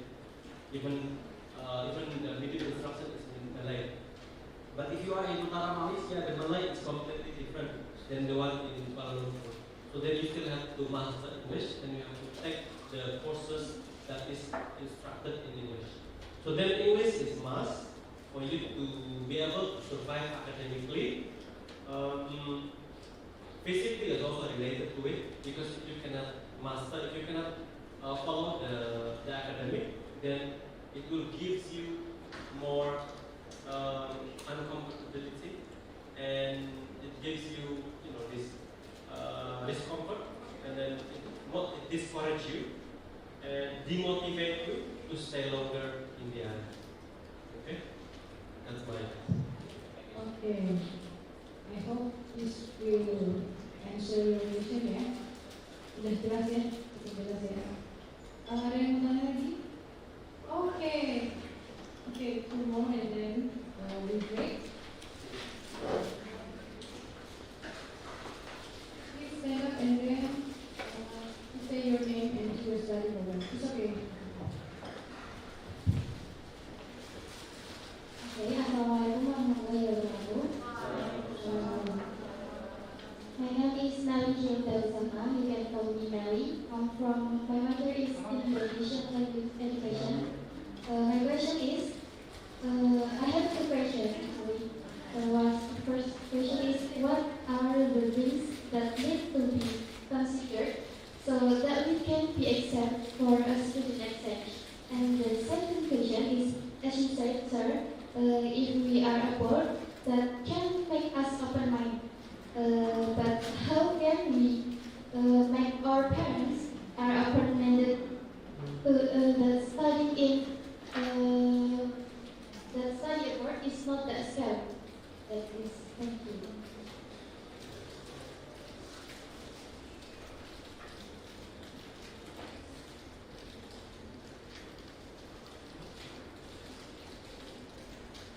Assalamualaikum warahmatullahi wabarakatuh.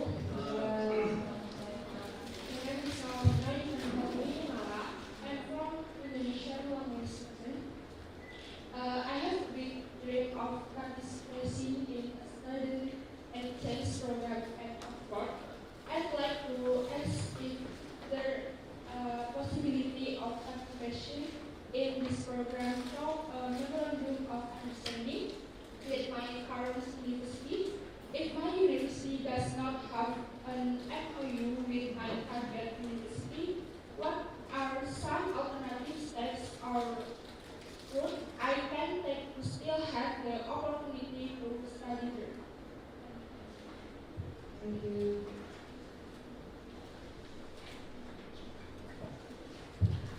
Thank you very much. Wow. It is very interesting that you are from Indonesian language education, because there is also opportunities abroad a lot for Indonesian teachers to, and as if you want to do the intern, for example, there is a set for you to. That's one step. Yeah. As an intern, it's one step to become an Indonesian teacher in the future abroad. Yeah.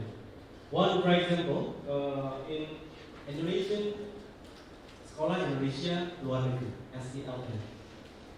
Sekolah Indonesia Luar Negeri are available in many countries. There is one in Philippines. There is one in Malaysia. More than one in Malaysia. There are more than one in Malaysia. There is one in 3 in Saudi Arabia. There is one in the Netherlands. I think there are more. Singapore, there is one in Singapore. So then there is a career for you to study, to be a lecturer, to be a teacher in this school.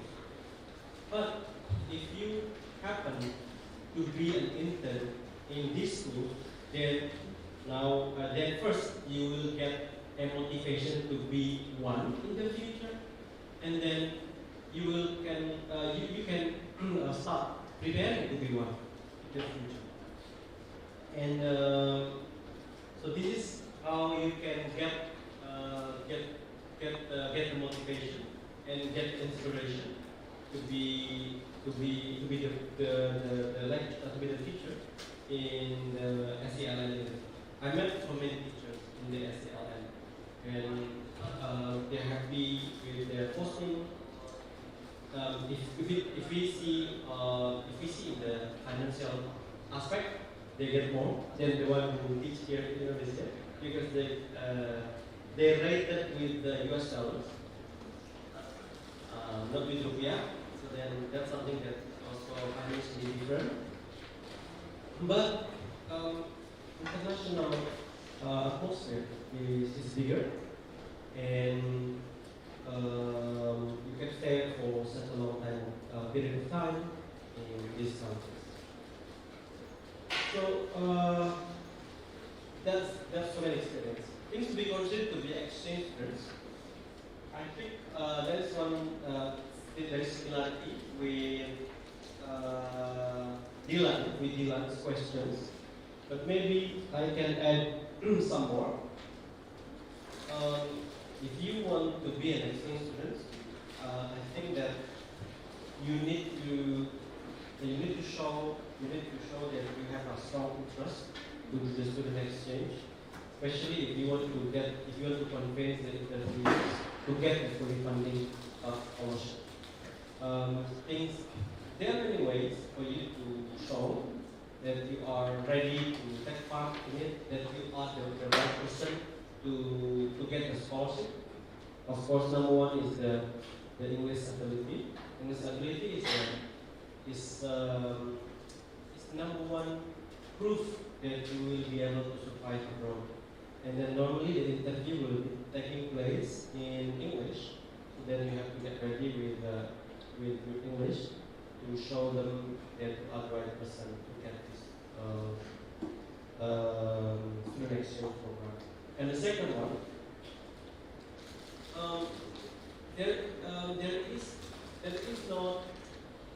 it is not difficult to see the person who is ready, who is well prepared.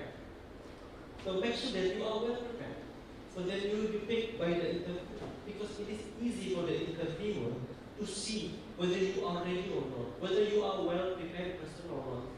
If you are a well prepared person, you have to show that you have tried so many things, you have done research about the thing, you have planned to become one, and then what things that you will be doing later on, what you want to show and prove as one of the grantees for the institution and for Indonesia, because you are going abroad, you are representing Indonesia, and also you are representing the university.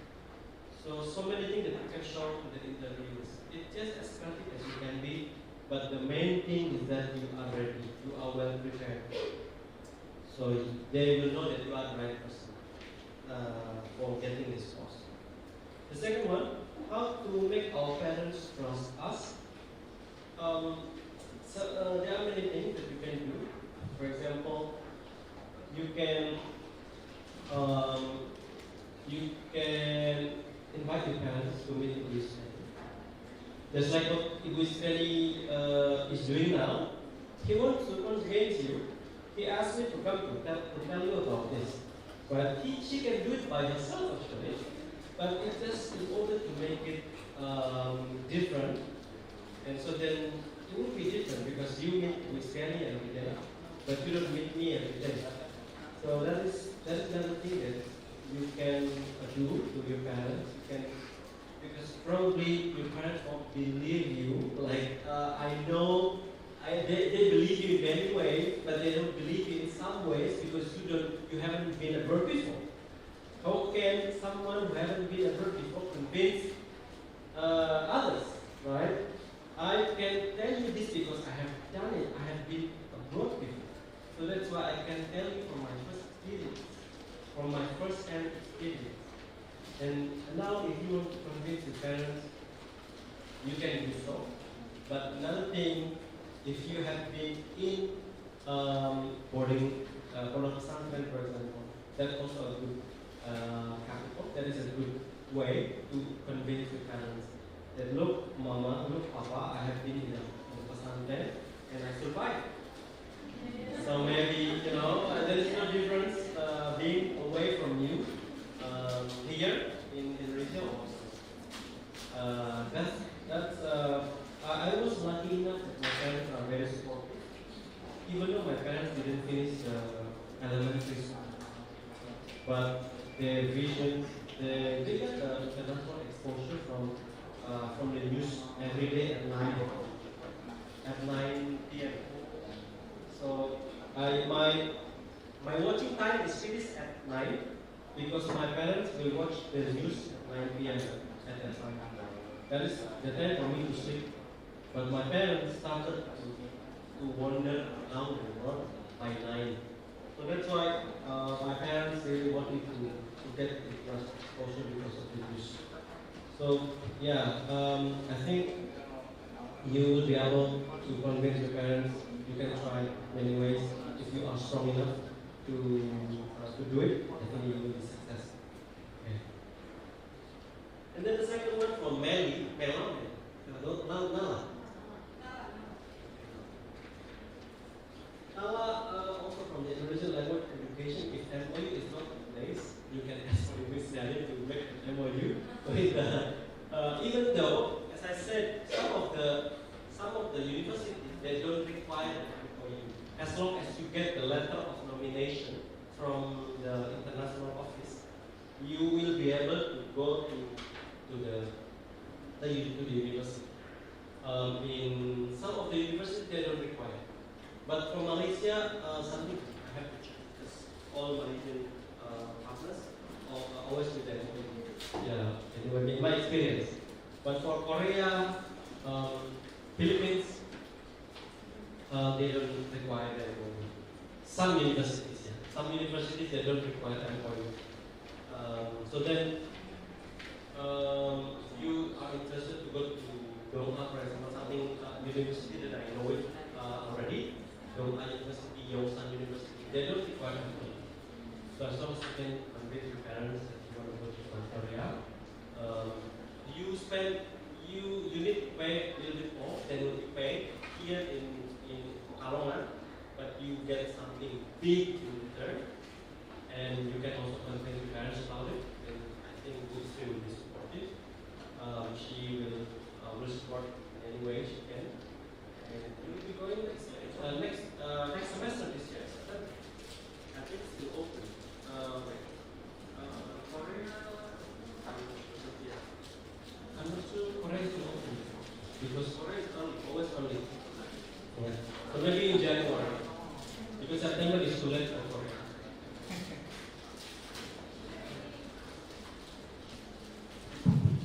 So how many students that usually send to Yongsan or Doha for the semester? For Yongsan and Doha, they normally give us a quota of 4. Oh, for students. For students in university. But we have many, right? Many places. So sometimes we have more places than students have. So the quota that we have in UMI is for 6 months. 5 months effectively because Yeah. They chose the subject. That's right. Yes. Okay. Okay, thank you very much, Mr. Idam, Pak Idam, for your answers. And actually, we have an MOU with Daegu Catholic University since 2023, but the implementation, I think, is quite hard because we need to provide accommodation and also the transportation, for the flight ticket, they don't cover it, about 3% fee, of course. But I haven't realized this one. I mean, we're still thinking with the vice director and also with vice dean with the program for this implementation.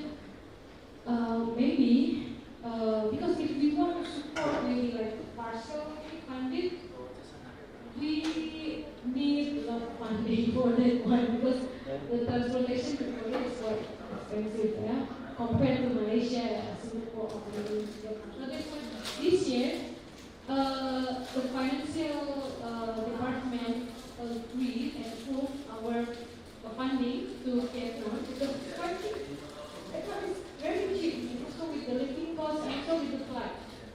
So we can cover it, and then also I have 7 quotas for that one, only 7 students who will be selected to get a fully funded program to Vietnam. And it will be very exciting because they have to teach and also they have to perform for the cultural performance and then do like the social work and then yeah, that's one of the challenges. Yeah, the support, the funding, financial support. Because sometimes when I offer to students, oh, you want to study to Kanazawa University, we have an MOU as well from Kanazawa University, but my students told me that, man, it's quite expensive because we should cover the accommodation. Actually, they have just a scholarship, but they don't guarantee that you can get that. That's very hard. Every year, we will open, every year, open for the maybe semester or 6 months in Japan, but yeah, no one, no one registered and then no one applied for that one because it's a balance of that. Maybe you can give us the food and breakfast. Because it's quite hard for us. If I ask for the funding from the university, yeah, they need like what is rational, yeah. They need the rational. So what's the benefit if we send the students and because it's quite huge funding for if we want to send to Korea, Japan. Right. Especially for the flight, and also for the accommodation. Yeah, I think there's always a way to make it efficient in the costing. Like especially because we have a low cost career. To Korea, we have Asia X from anywhere from Jogja to Kuala Lumpur, from Kuala Lumpur to Seoul. And then to Japan, we have also a low cost carrier. We have Scoot. Scoot transit in Singapore, and it was only 3 hours transit from in Singapore, and then so then it's convenient. The route is convenient actually. Japan. To Japan. So maybe 10 hours something like that. Remember? Scoot, yeah. Yes. Scoot. So from here to Singapore and from Singapore to Japan. Maybe next year. But actually, 2 years ago, we sent our students to Thailand, Bangkok. So it was successful because one of the alumni, she became the best student during that year, Vinasari. Yeah? So she passed the thesis statement without examination, but by writing an article in Jurnal Sinta 2. That's the alumni from the Bangkok. It is student mobility from Bangkok. So we want this year, we hope one of maybe all of the students can get the benefit and then maybe like make achievements and like that. Because it's very there's like Idam say, once you go broke, you want more. Yeah. But for this year, the alumni from the Bangkok, they cannot apply. I'm so sorry because we already sent them to the Bangkok. So this year only the requirement for the student who never study abroad. This is what to give them the opportunity for them. I think also there is it's a good thing as well to provide option for the student to go without refunding. The partial scholarship is actually tuition. It is already this course. It's already partial scholarship. The whole university who doesn't charge the student. Yes, right. That is also partial scholarship. So the student doesn't have to pay for that. So then we can provide the estimate budget for the student to choose. So because we never know, sometimes the student may be interested, and they can tell the parents, and then the parents are quite supportive. The parents also will look at the number of budget they need, and like we never know, the student might be interested to take that, or the parents might be supportive to get the way abroad without funding, fully funding from the university. Because I don't think a university can support many students to go with the fully funded course. But you need to get exposed by the international atmosphere are much more needed than the funding that they experience. So yeah, we never know. Okay, I think coffee break first and then we have second session. Yeah. Okay, maybe 10 minutes break and then after that we continue with the second session about motivation. Ada yang mau bertanya?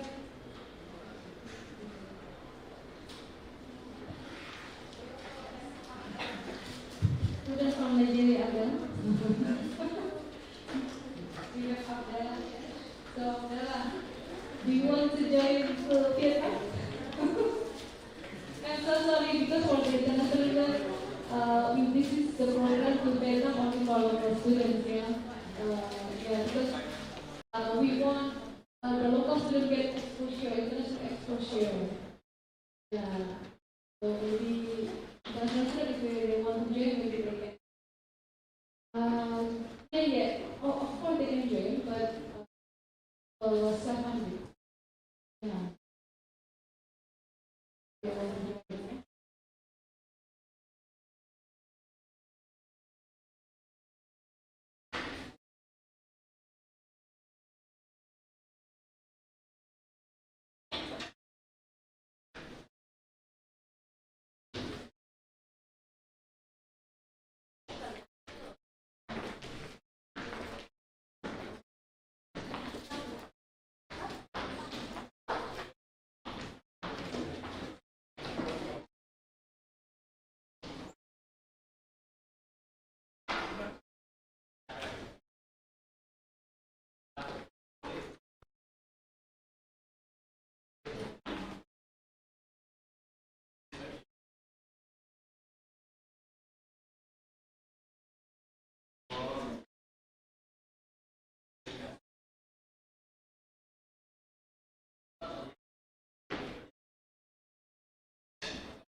Mungkin sambil ini ya, kita lanjutkan mungkin Pak. Yang PPT yang kedua ya Mas, yang motivation.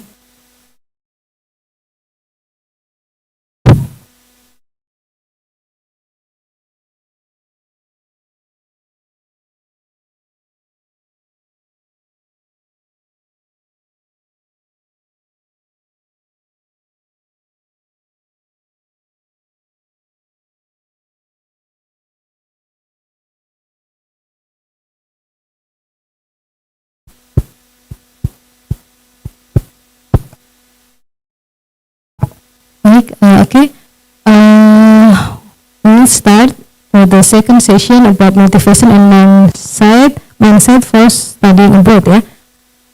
Maybe nanti ada some students, maybe they are still in the toilet, Pak.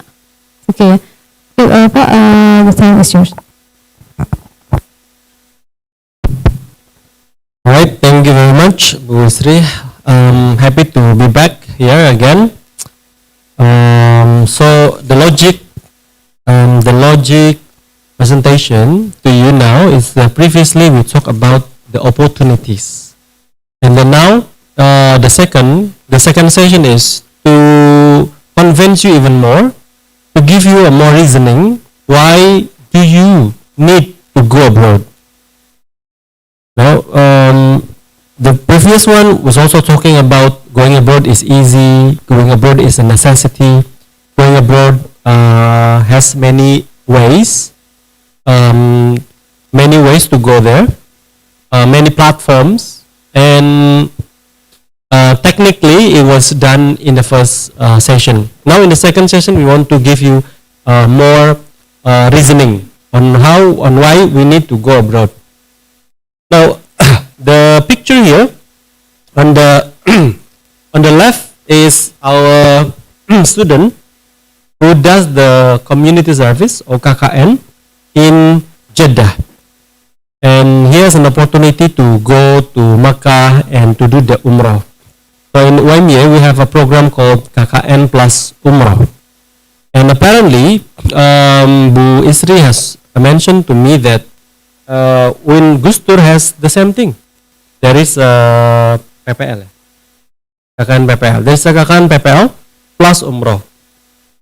So then I think it is a good opportunity for you to see this as one of the options. So you can see all the options. Now you see so many options available, and which one do you think is suitable for you? Okay, so this is one of the options as well. And the other one is our student is also doing the same thing.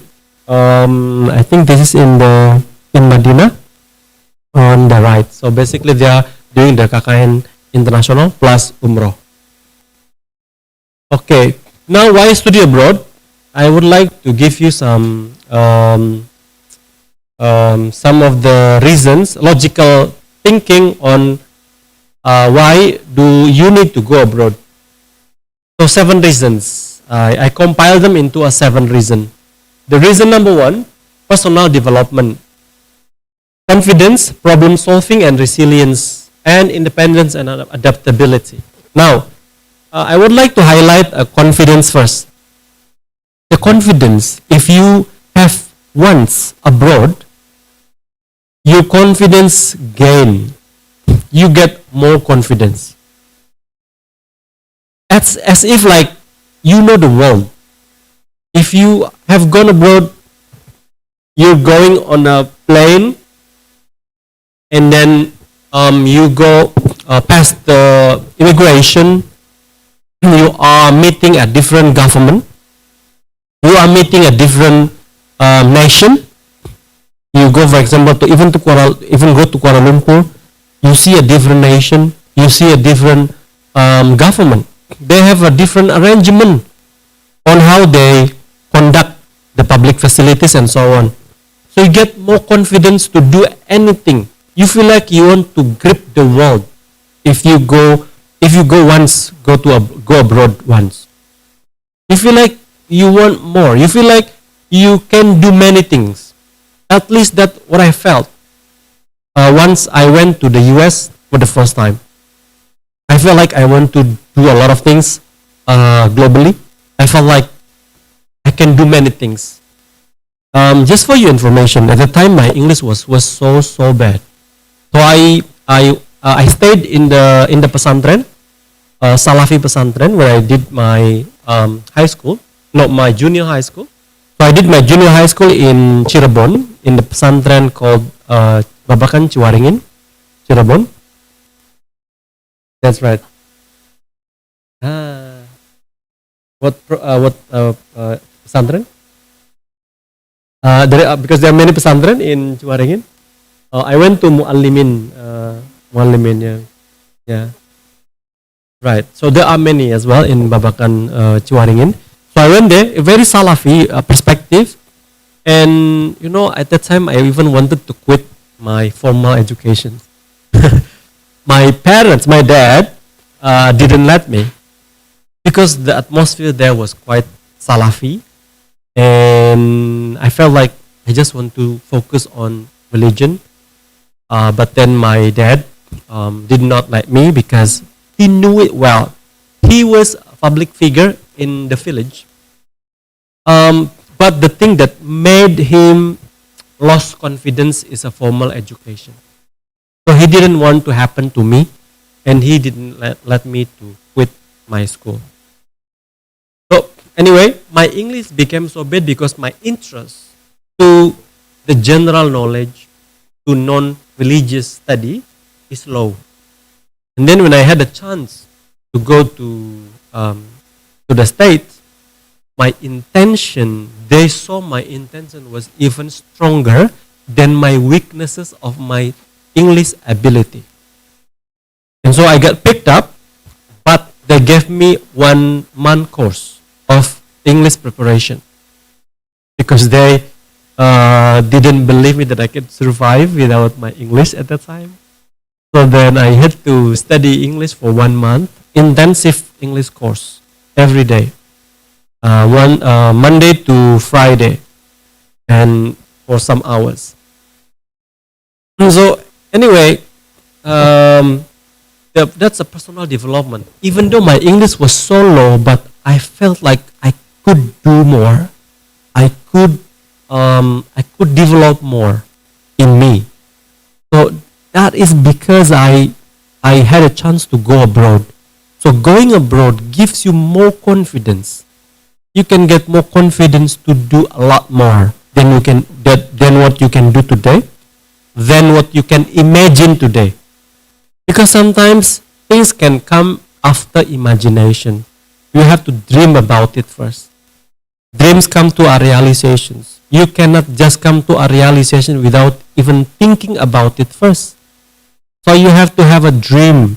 And to get that dream, you have to get the exposure. Okay? So going abroad will give you more exposure about how real life, how different life out there. And that makes you confident.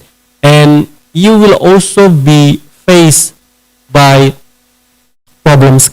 solving problem skills when you are abroad. It is something that's simple, but it is a chance. Staying abroad is where you can get a chance to face these kind of problems. It is a simple actually, but you need it to experience it. If you are home, then you won't be able to find these problems, and then you will not be able to get these skills. So that is why going abroad, it will give you skills on problem solving. And then, of course, the independence, as I said, being in the pesantren, actually you get one already, and being in a different countries, that is also another one. Something that you have experienced it before, and then it will give you more thing to prepare if you have done it already in pesantren. Just like what I did what I experienced before. I felt like I didn't, something is quite easier for me to adapt because, staying in the pondok pesantren, especially Salafi, you get more things to cope, you sleep anywhere. You don't sleep on the bed. In Salafi pesantren, you don't sleep on the bed. You don't even sleep on the mattress. You don't even sleep on the carpet. You sleep on the ceramic, right? On the floor. I slept on the floor for years, 3 years. So it was the reality in the pesantren. So then when I had a chance to go to the US, it was nothing compared to what I experienced in pondok pesantren. And so independence, you can be very independent. Remember, guys, that you need to learn how to make decisions. In life, you are making decisions for so many times. Decision even for what to eat, there is a decisions, right? But the more you make decisions, the more you experience. And if you are staying here in Indonesia, the decisions that you make are going to be the same from time to time. If you are staying abroad, you will be introduced to make decisions, new decisions. You will be introduced to new decisions that you have to make every day. The decision of praying by sitting down, by normal, by sitting down like this. If you are because there is no musola available everywhere, many places. If you are in Korea, if you are in Japan, you don't find musola everywhere. You have to pray creatively. Sometimes you can do it in the library like this.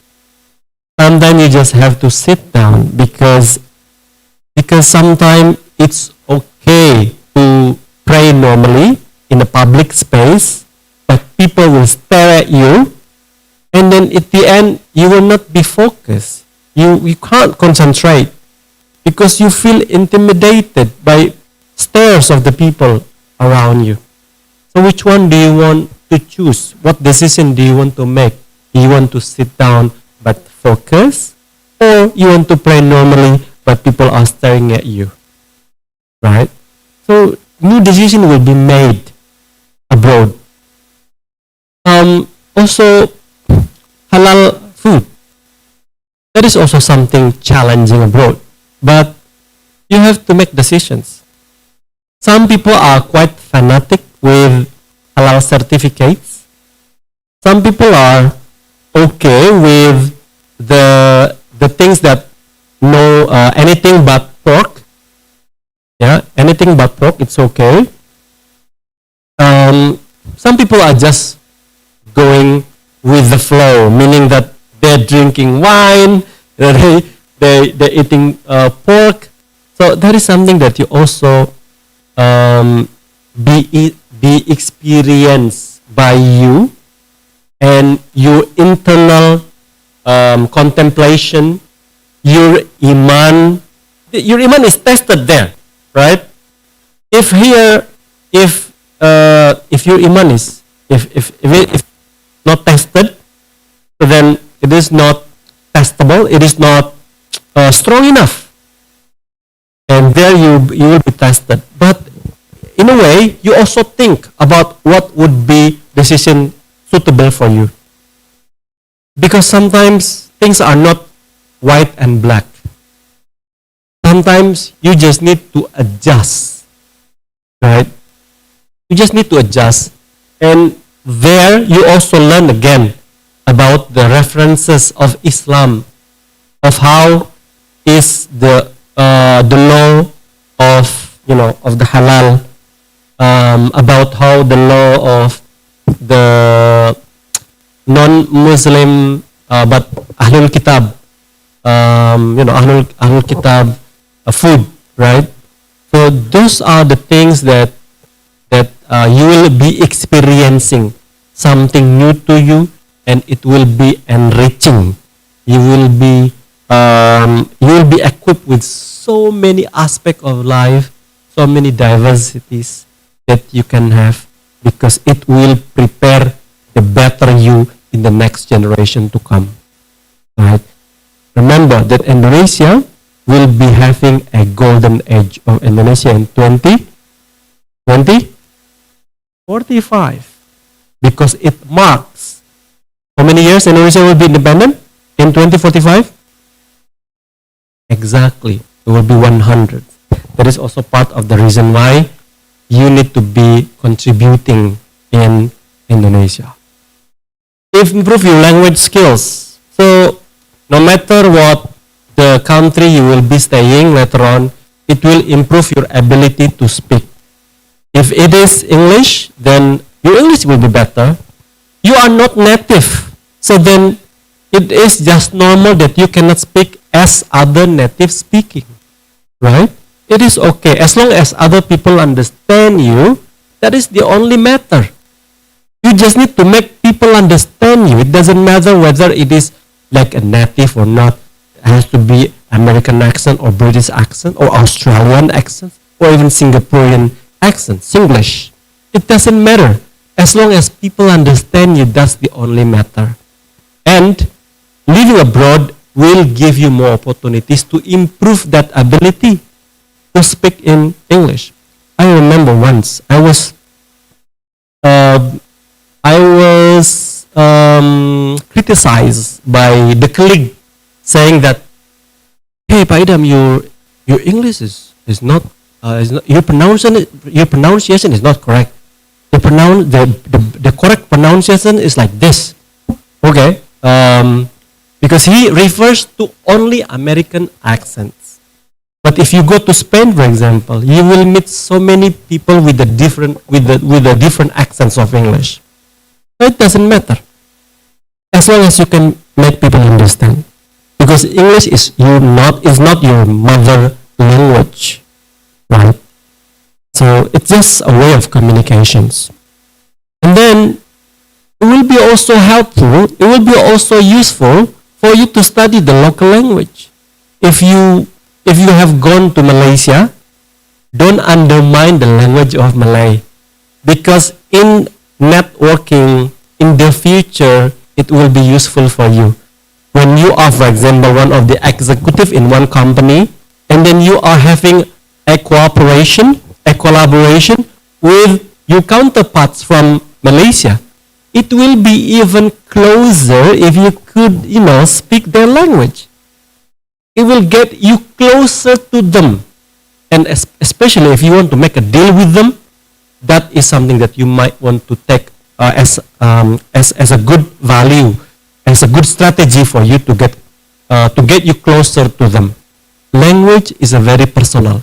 If you can understand them, if you can use their language, it will be even meaningful. It will be even useful for you to get close to them. Okay, that's why every time there's a guest lecturer come to the university, and then they will try their best to speak some of the bahasa Indonesia. Terima kasih, apa kabar? There is a way for them to get close to you. So learning other languages is always useful. It's always meaningful for you. Okay? It is always beneficial for you. It doesn't matter what language it will be, because you don't know. You never know what relation that you will be having in the future. I did my Spanish. I speak my Spanish. I enjoy speaking Spanish. So every time I have counterpart from Spanish, I will never hesitate to speak it in Spanish. Because again, it is a way for you to get close to them. Okay? Alright, now the next one. The global exposure. I think this is also cultural and networking. So again, if you know the culture of other countries, then you will be mindful, because this is very important. People will seem like ignorance because they just don't know the culture of a specific countries. So they just saying things that insensitive, to their partners. And in networking, again, you will never know what career you will become in the future, but networking is always important. Networking is always come in handy if you work. It doesn't matter whether your company is locally operating, but like this one. This one is locally operating, but the university is locally operating, but the university has a focus also to expand the collaboration with the international partners. So it doesn't matter whether the career you will become later as an international, locally operating or internationally operating, but networking is always come in handy. Networking is always important and is always useful for you in the future. And then 4, career opportunities. So if you have exposed to international atmosphere, so then you will not be hesitant to apply for a job in international companies, international institutions. That is why international relations students get jobs in international institution. It's just because the exposure has been introduced from the very beginning. From the very beginning, they entered the university departments. They are introduced that their alumni, their seniors, are the ambassadors of Indonesia in such countries. Their alumni are the negotiators of trade of the Department of Trade of Indonesia. Their alumni are now in the different countries. So exposure is very important. Will give you career opportunities. If you get exposed to the international atmosphere, so then you will get more opportunities to get the career abroad as well. Okay. Be part of Indonesia Emas in 2045, as I said earlier. Indonesia is emerging. Indonesia is committed to become Indonesian Golden Age in 2045. So then that is why the scholarship has been given to you. Now, if you have started now, you will be also getting a chance for getting the scholarship opportunities after you graduate from here with the LPDP scholarship. Because LPDP scholarship is part of the strategy to become, to realize the Indonesia Emas in 2045. In order to realize Indonesia Emas in 2045, Indonesia needs more resources with international expertise, international standards. So that is why LPDP is given. LPDP has a huge amount of money, and that is coming from you, from your parents, from Indonesian citizen tax payers. And you don't want to miss it because they have plenty opportunities. They even don't limit. As long as you are qualified, as long as you met the requirement of Indonesian LPDP, then you will be accepted. Different than the one that Bu Isri is offering later after this, only 7. So even if you are qualified, but your rank is lower than 7% above you, then you will not get accepted. But in LPDP, as long as you met the requirement, you will be accepted. No matter how many participants are applying for the LPDP. Okay, so LPDP is a very good opportunity for you. You have to start now. You don't wait until you graduate. You have to start now, trying everything, trying to get the exposure, international exposure. Then by the time you graduate, you will be ready to apply for this opportunity. Okay, you have to start now. And then number 6 is schemes and many ways to study abroad. So there are many ways for you to study abroad, to travel abroad. I think traveling is also included in my opinion. And so never delay your intention to go abroad in many platforms, in many schemes that you can get during your time here in the university. The university time is going to fly very fast. Time flies, right? And so you have to plan it ahead. You have to plan it well. If you don't plan it, you will find yourself in the graduation ceremony without having gone abroad during your time of study here. So plan your ahead, plan your travel, make sure that you have an opportunity to go abroad during your study time here in the university. And then number 7, the last, global learning is part of Islamic intellectual tradition. I think as you guys are a student of WIN, so you are also, I think you agree that in the Islamic traditions, we have to learn anything. We have lifelong learning. We are learning from the very beginning. We breathe until our last breath.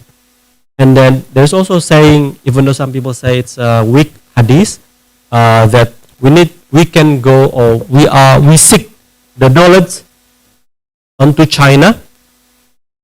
Utlubul ilma walau bisin.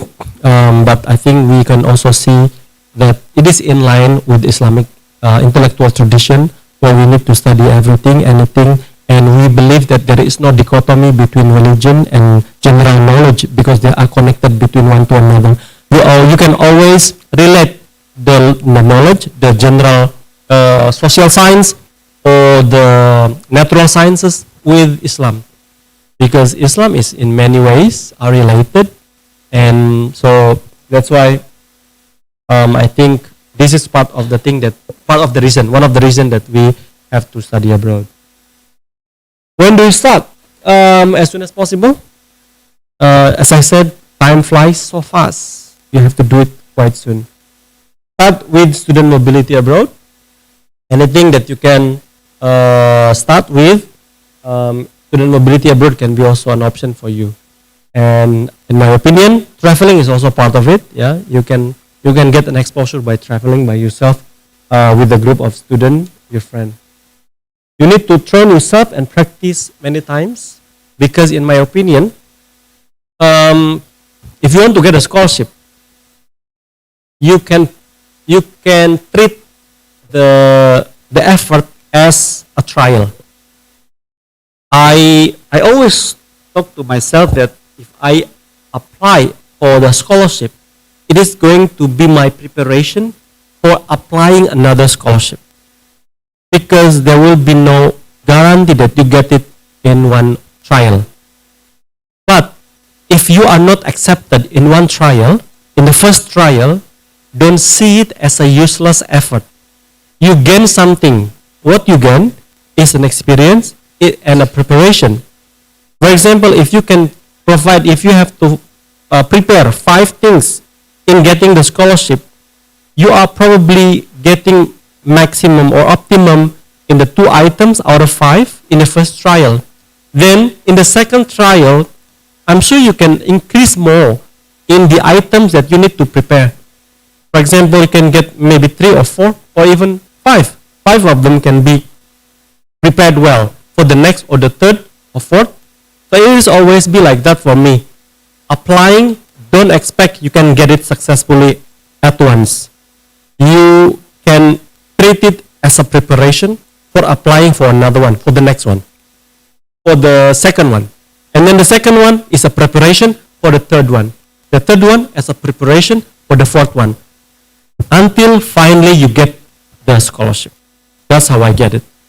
You have to be persistent in getting the scholarship, because the scholarship will find you if you wanted to find them. Okay. Having a clear purpose. I think, define your goals, know your reasons, align study with the career plan. What is your career in the future?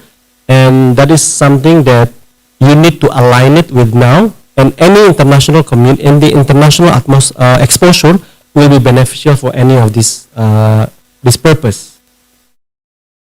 Growth mindset, believe abilities can improve. Embrace challenges. So embrace challenges. Embrace means you need to, you know that this is a challenge, but you want to face it anyway, and then you will learn from it, and you will know that you will get it. Okay. I also want to tell you a story about how how I had a dream going to Australia.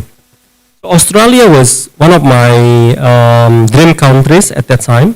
After the United States, after I went back from the United States, I felt like I wanted to go to Australia for study abroad for my master degree. And then I applied for a degree scholarship, and I got acceptance as well from Flinders University at that time, and in Adelaide, in the southern part of Australia. And at that time, the scholars, the Ministry of Education informed me that I cannot get Australia because Australian quota is already fulfilled.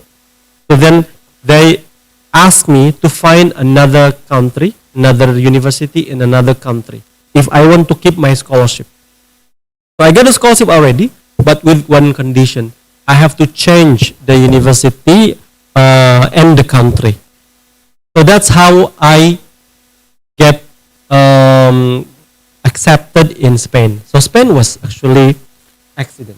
I could say Spain was accident. I never meant to study in Spain, but because I get a scholarship with the condition that I have to find another country within 1 month, so then I have to bombardment. I have to do a bombardment. I have to send so many applications to so many countries.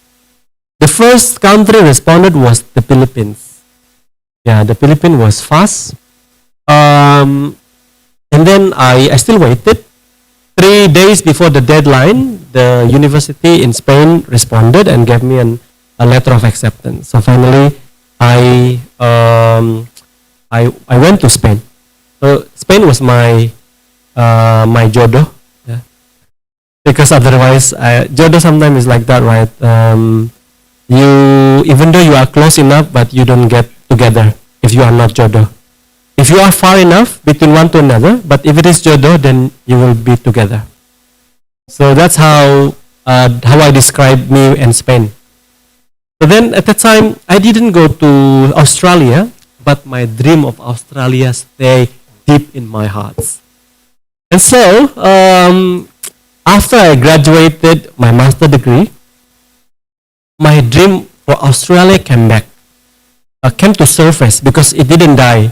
It was there deep in my heart, and then it came to surface again, and then told me that, Idam, you need to go to Australia this time. Okay, so then I tried to apply for the scholarship in Australia. And then I got accepted in RMIT in Melbourne. And then LPDP decided not to give me the RMIT. They decided to give me, because I presented to LOA, the Spanish LOA and then the RMIT LOA. And then they decided to give me the Spanish LOA because in Spain is much more, it's cheaper. It's cheaper than in Australia. In Australia, you pay 250 million rupiah per semester. And in Spain, you pay 7 million rupiah per year. 7 million rupiah per semester, per year. Because PhD is not considered financially supporting. PhD is like it's a government subsidy. So then that's why LPDP is happy that I go to Spain with the efficiency and all. And then at that time, I was convinced when I attended a conference in UGM. So in UGM, I attended the conference where my lecturer in Spain during my master degree as a speaker. My lecturer was Australian, is Australian, who gave us a lecture in Spain for 1 month only. And then when I attended the conference in UGM, my lecturer asked me to translate the word in Spanish, the word that is presented in Spanish. It was spontaneous. So then I tried my best, of course, to translate the Spanish word for the audience. It was spontaneous, and then I was asked to go in the front and then translated the word in Spanish for the audience. And then after the program, so many people came to me, and then, hey, congratulations for your good translations. Some people say, I didn't know that you could speak Spanish. You know? And then it just gave me a thought, insight that maybe Spain is my destiny, because I could even improve my Spanish ability, my Spanish skills to even more. And so after that, my Spanish improved, and I also confident that I was also happy that finally I choose Spain as my PhD program. And then remember, the dream is never die. I keep wanting to go to Australia. And then in my third year of doctoral degree in Spain, I had an opportunity to Australia finally to have a research stay fully funded by the university in Spain. So it was a happy ending dream. Finally, I could realize my dream to set foot in Australia, in Melbourne University, one of the top universities in Australia. So that is the happy ending story. And also that is also I think it's or everything that I prefer is the same thing that I informed you earlier. So taking action, start preparing early, apply to multiple programs, keep improving files. So common mistakes, waiting too long, so don't wait for too long. Just do whatever you can do now. Fear of rejections. Remember, fear of rejection, it is something that you prepare. Don't expect that you will get it right away. So make it as a preparation for the next one, okay? And lack of preparations, remember the interviewers will be, it's obvious, will be easily to see which one is a well-prepared person and those who are well-prepared. Okay, so if you are well-prepared, they will just notice right away. So just do that with you, the preparations. Motivation fuels your journey. So today I hope you have I hope you get inspiration to start your journey, and mindset you shape your success. So if you have a perspective that take you aside about going abroad is better, going abroad is something that will be beneficial for you, it will help you to strengthen your willingness to go on a preparation of going abroad. Action turn dreams into reality. Dreams will never happen if you don't get exposure. This is how you get the exposure of going abroad, and then later you will get more dreams when you get you will get to the international exposure. You will get better dreams. Think about this. Not everyone wants to be the president, right? Not everyone wants to be the president, but you need an exposure to be the president. Prabowo become president, even he has never become a mayor, right? He has never become a mayor, but because he got exposed, he's the son-in-law of the second president of Indonesia, President Soeharto. So he get exposed of someone who become a president. So that's why he obsessed to become a president. And so you need to have an exposure before you get a dream. And then the dream will be materialized by your motivation.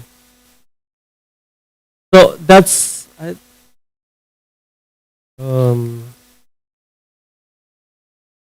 right. So your global journey starts today. Be brave, be prepared, and be global. That's all. Thank you very much. Assalamualaikum warahmatullahi wabarakatuh. Waalaikumsalam warahmatullahi wabarakatuh. Thank you very much, Mr. Idam, for your motivation and also for an insightful presentation. I will give you three students who want to ask, because we have limited time. Okay. You have any questions? With me? Okay.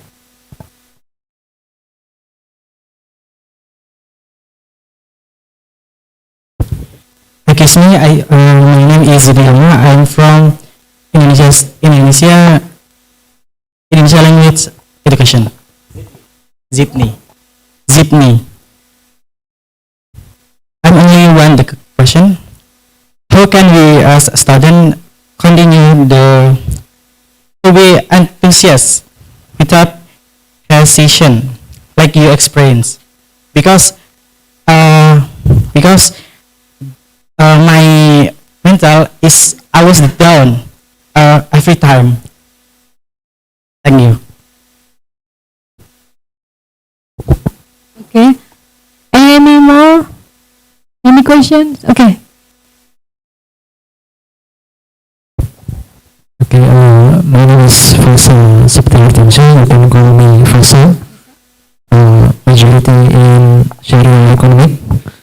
My question is, if Mr. Ethan could only choose two out of 7 reasons to study abroad, which reason would you choose? Thanks. If Mr. Ethan could only choose two out of 7 reasons, in presentation, which reason will you choose to study abroad? Thanks. One more? No? No question? One more or? Maybe from the intern student? Or you? Okay. Okay, thank you for the opportunity. Okay, let me introduce myself. My name is Muhammad Saudin. Which one is about the strengths, the privilege you have while you can to achieve your dream successfully. The study program economic sharing. Okay, yeah. Okay, thank you very much.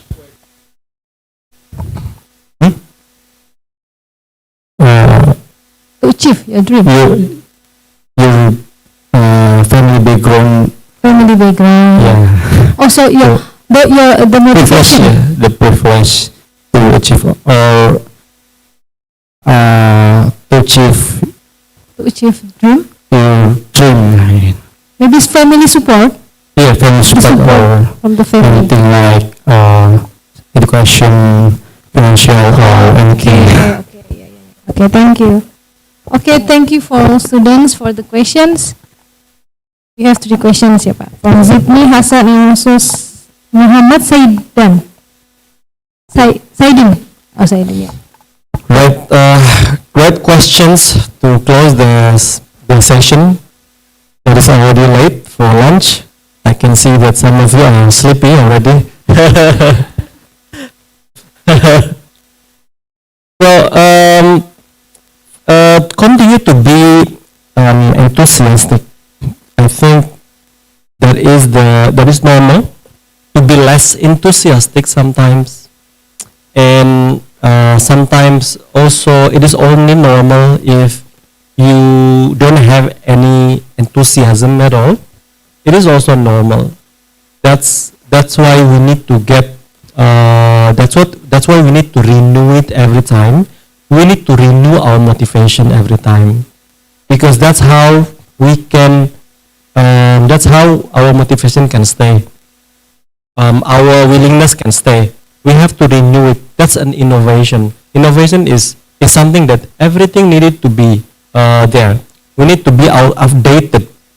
We need to update our motivation from time to time, and you need also to be engaged in the community or in this atmosphere.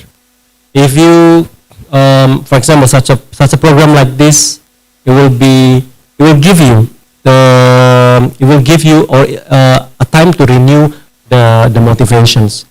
So I think it's not wrong to follow the expression where you have to be together with the friends that are in the same direction, and sometimes we need to force ourselves we need to put ourselves in a place where we can get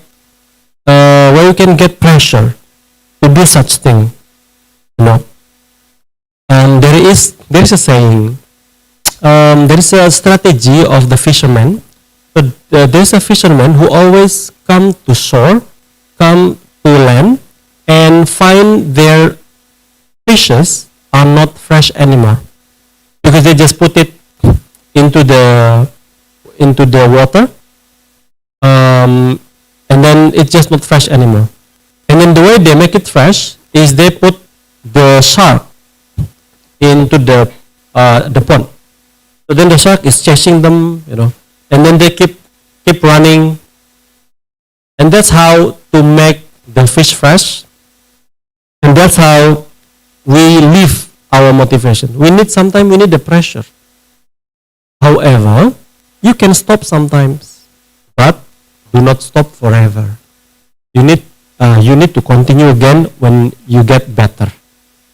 It is okay to stop sometimes. It is okay to step back sometimes, but you need to continue when you get better. When you are down is normal. Everybody gets down sometimes. But you need to continue when you get better. Do not just stay down. Okay? And in order to redo that, in order to continue, you need to be with those who are in the same direction, the same spirits. You need to be in the atmosphere where everybody is interested, where everybody is encouraged to do this study abroad. I always tell my students, if you want to continue study, then don't go away from the university. You can be in the university as an intern, as a staff, because that will keep you in the same spirit of academic. If you are away from it, then you will get less enthusiasm to be in the academic anymore. So then you need to put yourself into a place where it supports your willingness to go abroad. It is always. And your social media also need to be in line with what you wanted in the first place. Put some of the influences that motivate you even more. But sometimes if you feel like fed up with the influences, you just need to stop. Because influencers sometimes give you even bad influence, give you a negative way where you felt like, I cannot be like them, I cannot be like him. And that's you control for it, because it is just something that you see in the media, it is just something you see in the Instagram. You don't know the real life of the influencers. So this is about you, so you control yourself where to get into, where to be sometimes, but you just need to be in the same focus. It's okay to stop, but you need to continue when you get better. Okay. And then for Fasha, 2 out of the 7 reasons for me, I think getting confidence is number 1, because I think that Indonesia is not enough for me to learn. I need other countries to learn more. Al-Quran is bigger. Al-Quran explains a lot of things. Al-Quran is not only explaining about Indonesia, right? So how can you interpret Al-Quran if you are only in Indonesia? Al-Quran interpret about Israel. Israel is in Quran. That's the reality of life. Sometimes we didn't want to pay attention on it when everything is out of our radar. And if we are in the radar, we want to be part of it. We are aware of it. We are aware that everything we do is actually impactful, is actually related to anything that Quran is suggests. So One is the confidence that I want to increase more. If you go abroad, I feel like I have more confidence. And the second one, I think that is um, the global exposure. The global exposure gives you reach in many ways, in many aspects of you. You can learn other cultures. You can understand other cultures, and you can be a very rich person in experiences, not only in financial, but also in experiences. And I think what important the most in life is experiences, is your life skills. Your money will be gone sometimes, but your life skills will be there forever until you die, right? So then global exposure is I think very important for me. That's two reasons if I want to take them. And then the last one is family support. As I have mentioned to you that my family is not finishing their elementary schools, but because their exposure to the international world by looking at the TV news at 9 every day at 9, my parents are quite open-minded to the international community. And then about the formal education, I'm thankful that my parents had an experience that he was not quite confident being appointed as any roles in the village. He has been appointed as many things, as a role as a public figure in the village, but when it comes to formal education, he would be feeling down. So that is something that he did not want to happen to me. And so my family support is actually simple, but I had to. It gives a strong will for me. When I went to US, I get a subsidy, but I never asked for my parent to send money at that time. I think my parent didn't even know how to send money abroad at that time. So then I live with what I get from the scholarship. The scholarship at that time, it was 125 US dollars. Of course, it is not going to be enough for living in the United States. But as santri, I don't need much money to survive.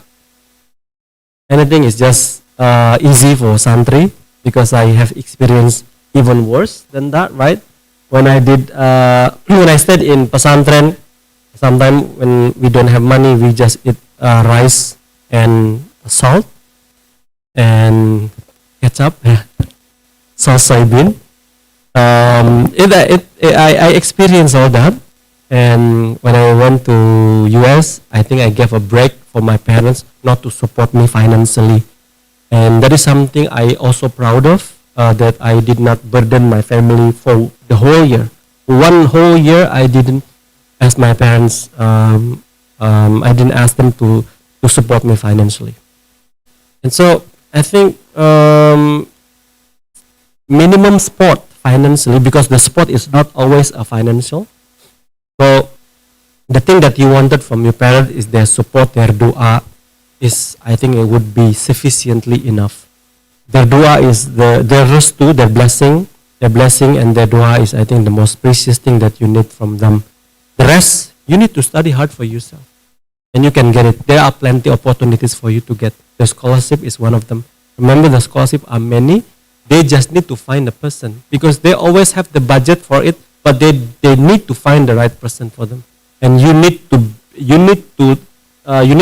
train yourself to become the person that is right to get the scholarship. Okay. So I think that's all. That's all for Sahidin. You don't need the financial support. It doesn't have to be. Financial support is okay if it is needed. It's okay, but it is not always a financial support. The most important thing from your parents' support is dua and blessing. Thank you. Thank you very much. Let's give applause to Mr. Idam Badrul Zaman.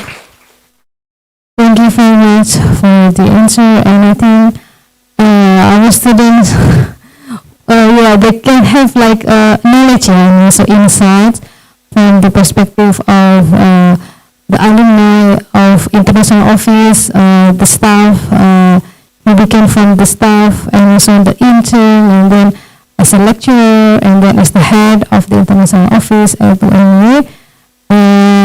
Maybe let me conclude this today's session. Yeah. We have, for the first session, in global opportunity for students. You already heard from Papa Idam. So we have a lot of the opportunities for student exchange, internship, and also like studying abroad. But the one thing that you should prepare is yourself. Yeah. Be prepared from yourself, set your mindset that you want to study abroad, whatever it is, like an exchange, or maybe just like KKN or PPL, or maybe like the internship abroad. So you have to set your mindset and also be disciplined. Yeah, that's very important, because be disciplined to yourself, because when you go abroad, you will face different cultures. Yeah? You will face, and it's totally different with our culture. Yeah. Asian is same thing. They are very hard worker, and also it's very disciplined, especially in Japan and also in Korea. Yeah? In Japan, there's already Pak Idam said that you should go to the place when they already set the time 10:30. You should be there before 10:30, ya Pak, ya. And then they will start at the sub time, and the 10:30 they will begin the meeting. And so you should be prepared, and then also your preparation in mental, and also your hard working and survival. Yeah, it's very important. Survival, you have to survive in other countries. And also for the funding, you don't have to be worried about that one. Just keep doing. Because a lot of opportunities there is partial, fully funded. Do not depend only this university. You can search many for the scholarship from other NGO, maybe from the NGO, maybe from other universities. They also offer, like in KAIS Korean, but they offer fully funded, yeah, for intern. I think for internship for 2 weeks, I think, yeah. And also for the second topic about motivation and mindset, yeah, for studying abroad, yeah, Pak Idam already explained to you that you have to be prepared, especially for the TOEFL English language preparation. Yeah, you should be prepared, because one of the requirements is the TOEFL score. If you want to apply for international mobility to Vietnam, we will check first thing that we have to check before you will be invited to be interviewed. So the first thing is TOEFL score. The TOEFL score must be, you should check not online. Yeah? Maybe you can take the TOEFL test from the language unit of our university, because if you can take online, but via ELITA. You know ELITA? ELITA test assessment, English language test assessment. You can do it online, and only you can pay 75,000 rupiah. It's very cheap, 75,000. Yeah, we don't want to accept other TOEFL score, because sometimes they can recreate something like that. So we are afraid if it's not for the company, and also it's not qualified. So that's why we need the official one from language unit at UPB. Ya, nanti syaratnya adalah TOEFL score-nya dari UPB. If you already had it maybe from last year, I think it's fine. Yeah, last year, 1 year is fine, or maybe 6 months is fine. If you don't have it, you should take the test from UPB, official test. Yeah. For ELITA, you can just take online is fine. Yeah. So be prepared. Yeah, because in May maybe we will start the selection. Yeah, the selection process will begin in May. in June, inshallah, we will have the nominees for the students, and then maybe at the end of June, we will send you to Vietnam, inshallah. Yeah. Okay, Pak Idam, thank you very much for your presentation. Maybe if we want to get your email, maybe, yeah. Maybe our students want to get contact with you. Okay, ID. Okay, IDHAM. ID, okay. Underscore. 3. B. Okay, busy. At umy.ac.id ya. Okay. Okay. Oh, I see. So for your information, Pak Idam will go to Japan ya. Insya Allah. 18.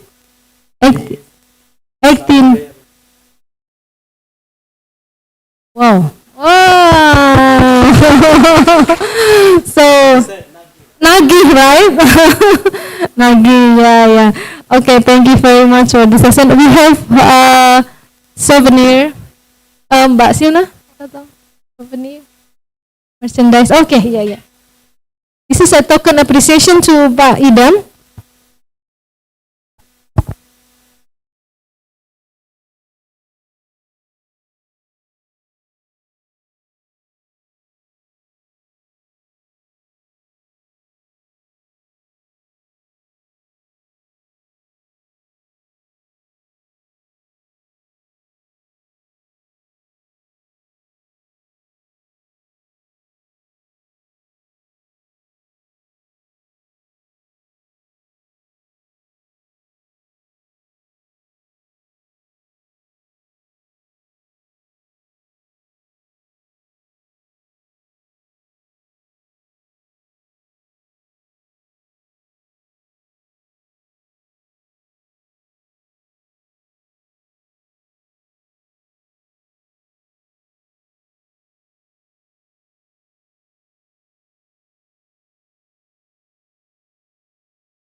Kita foto semua dengan Pak Idam.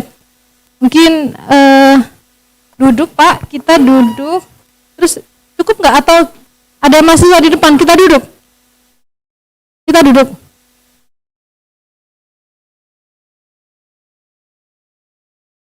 Nah ini 3 belah.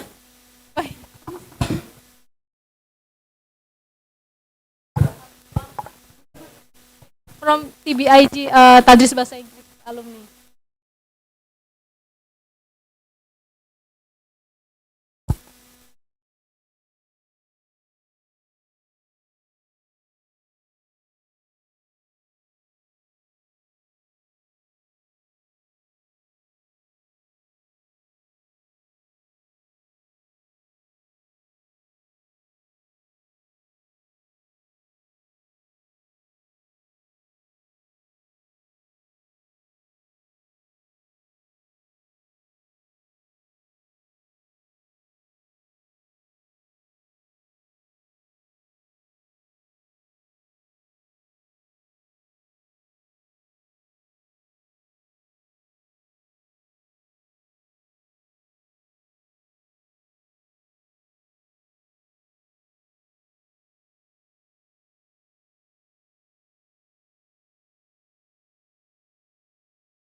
Jangan lupa besok ada satu sesi lagi ya dengan Mas Sukma Abdul Mahya alumni UIN Gus Dur Betul?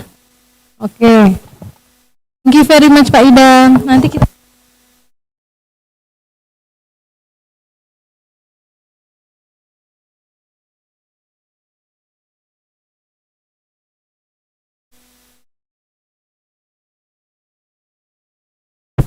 cek untuk teman-teman nanti bisa mengantri untuk konsumsi untuk makan siang ya. Sekalian keluar nanti. Terima kasih.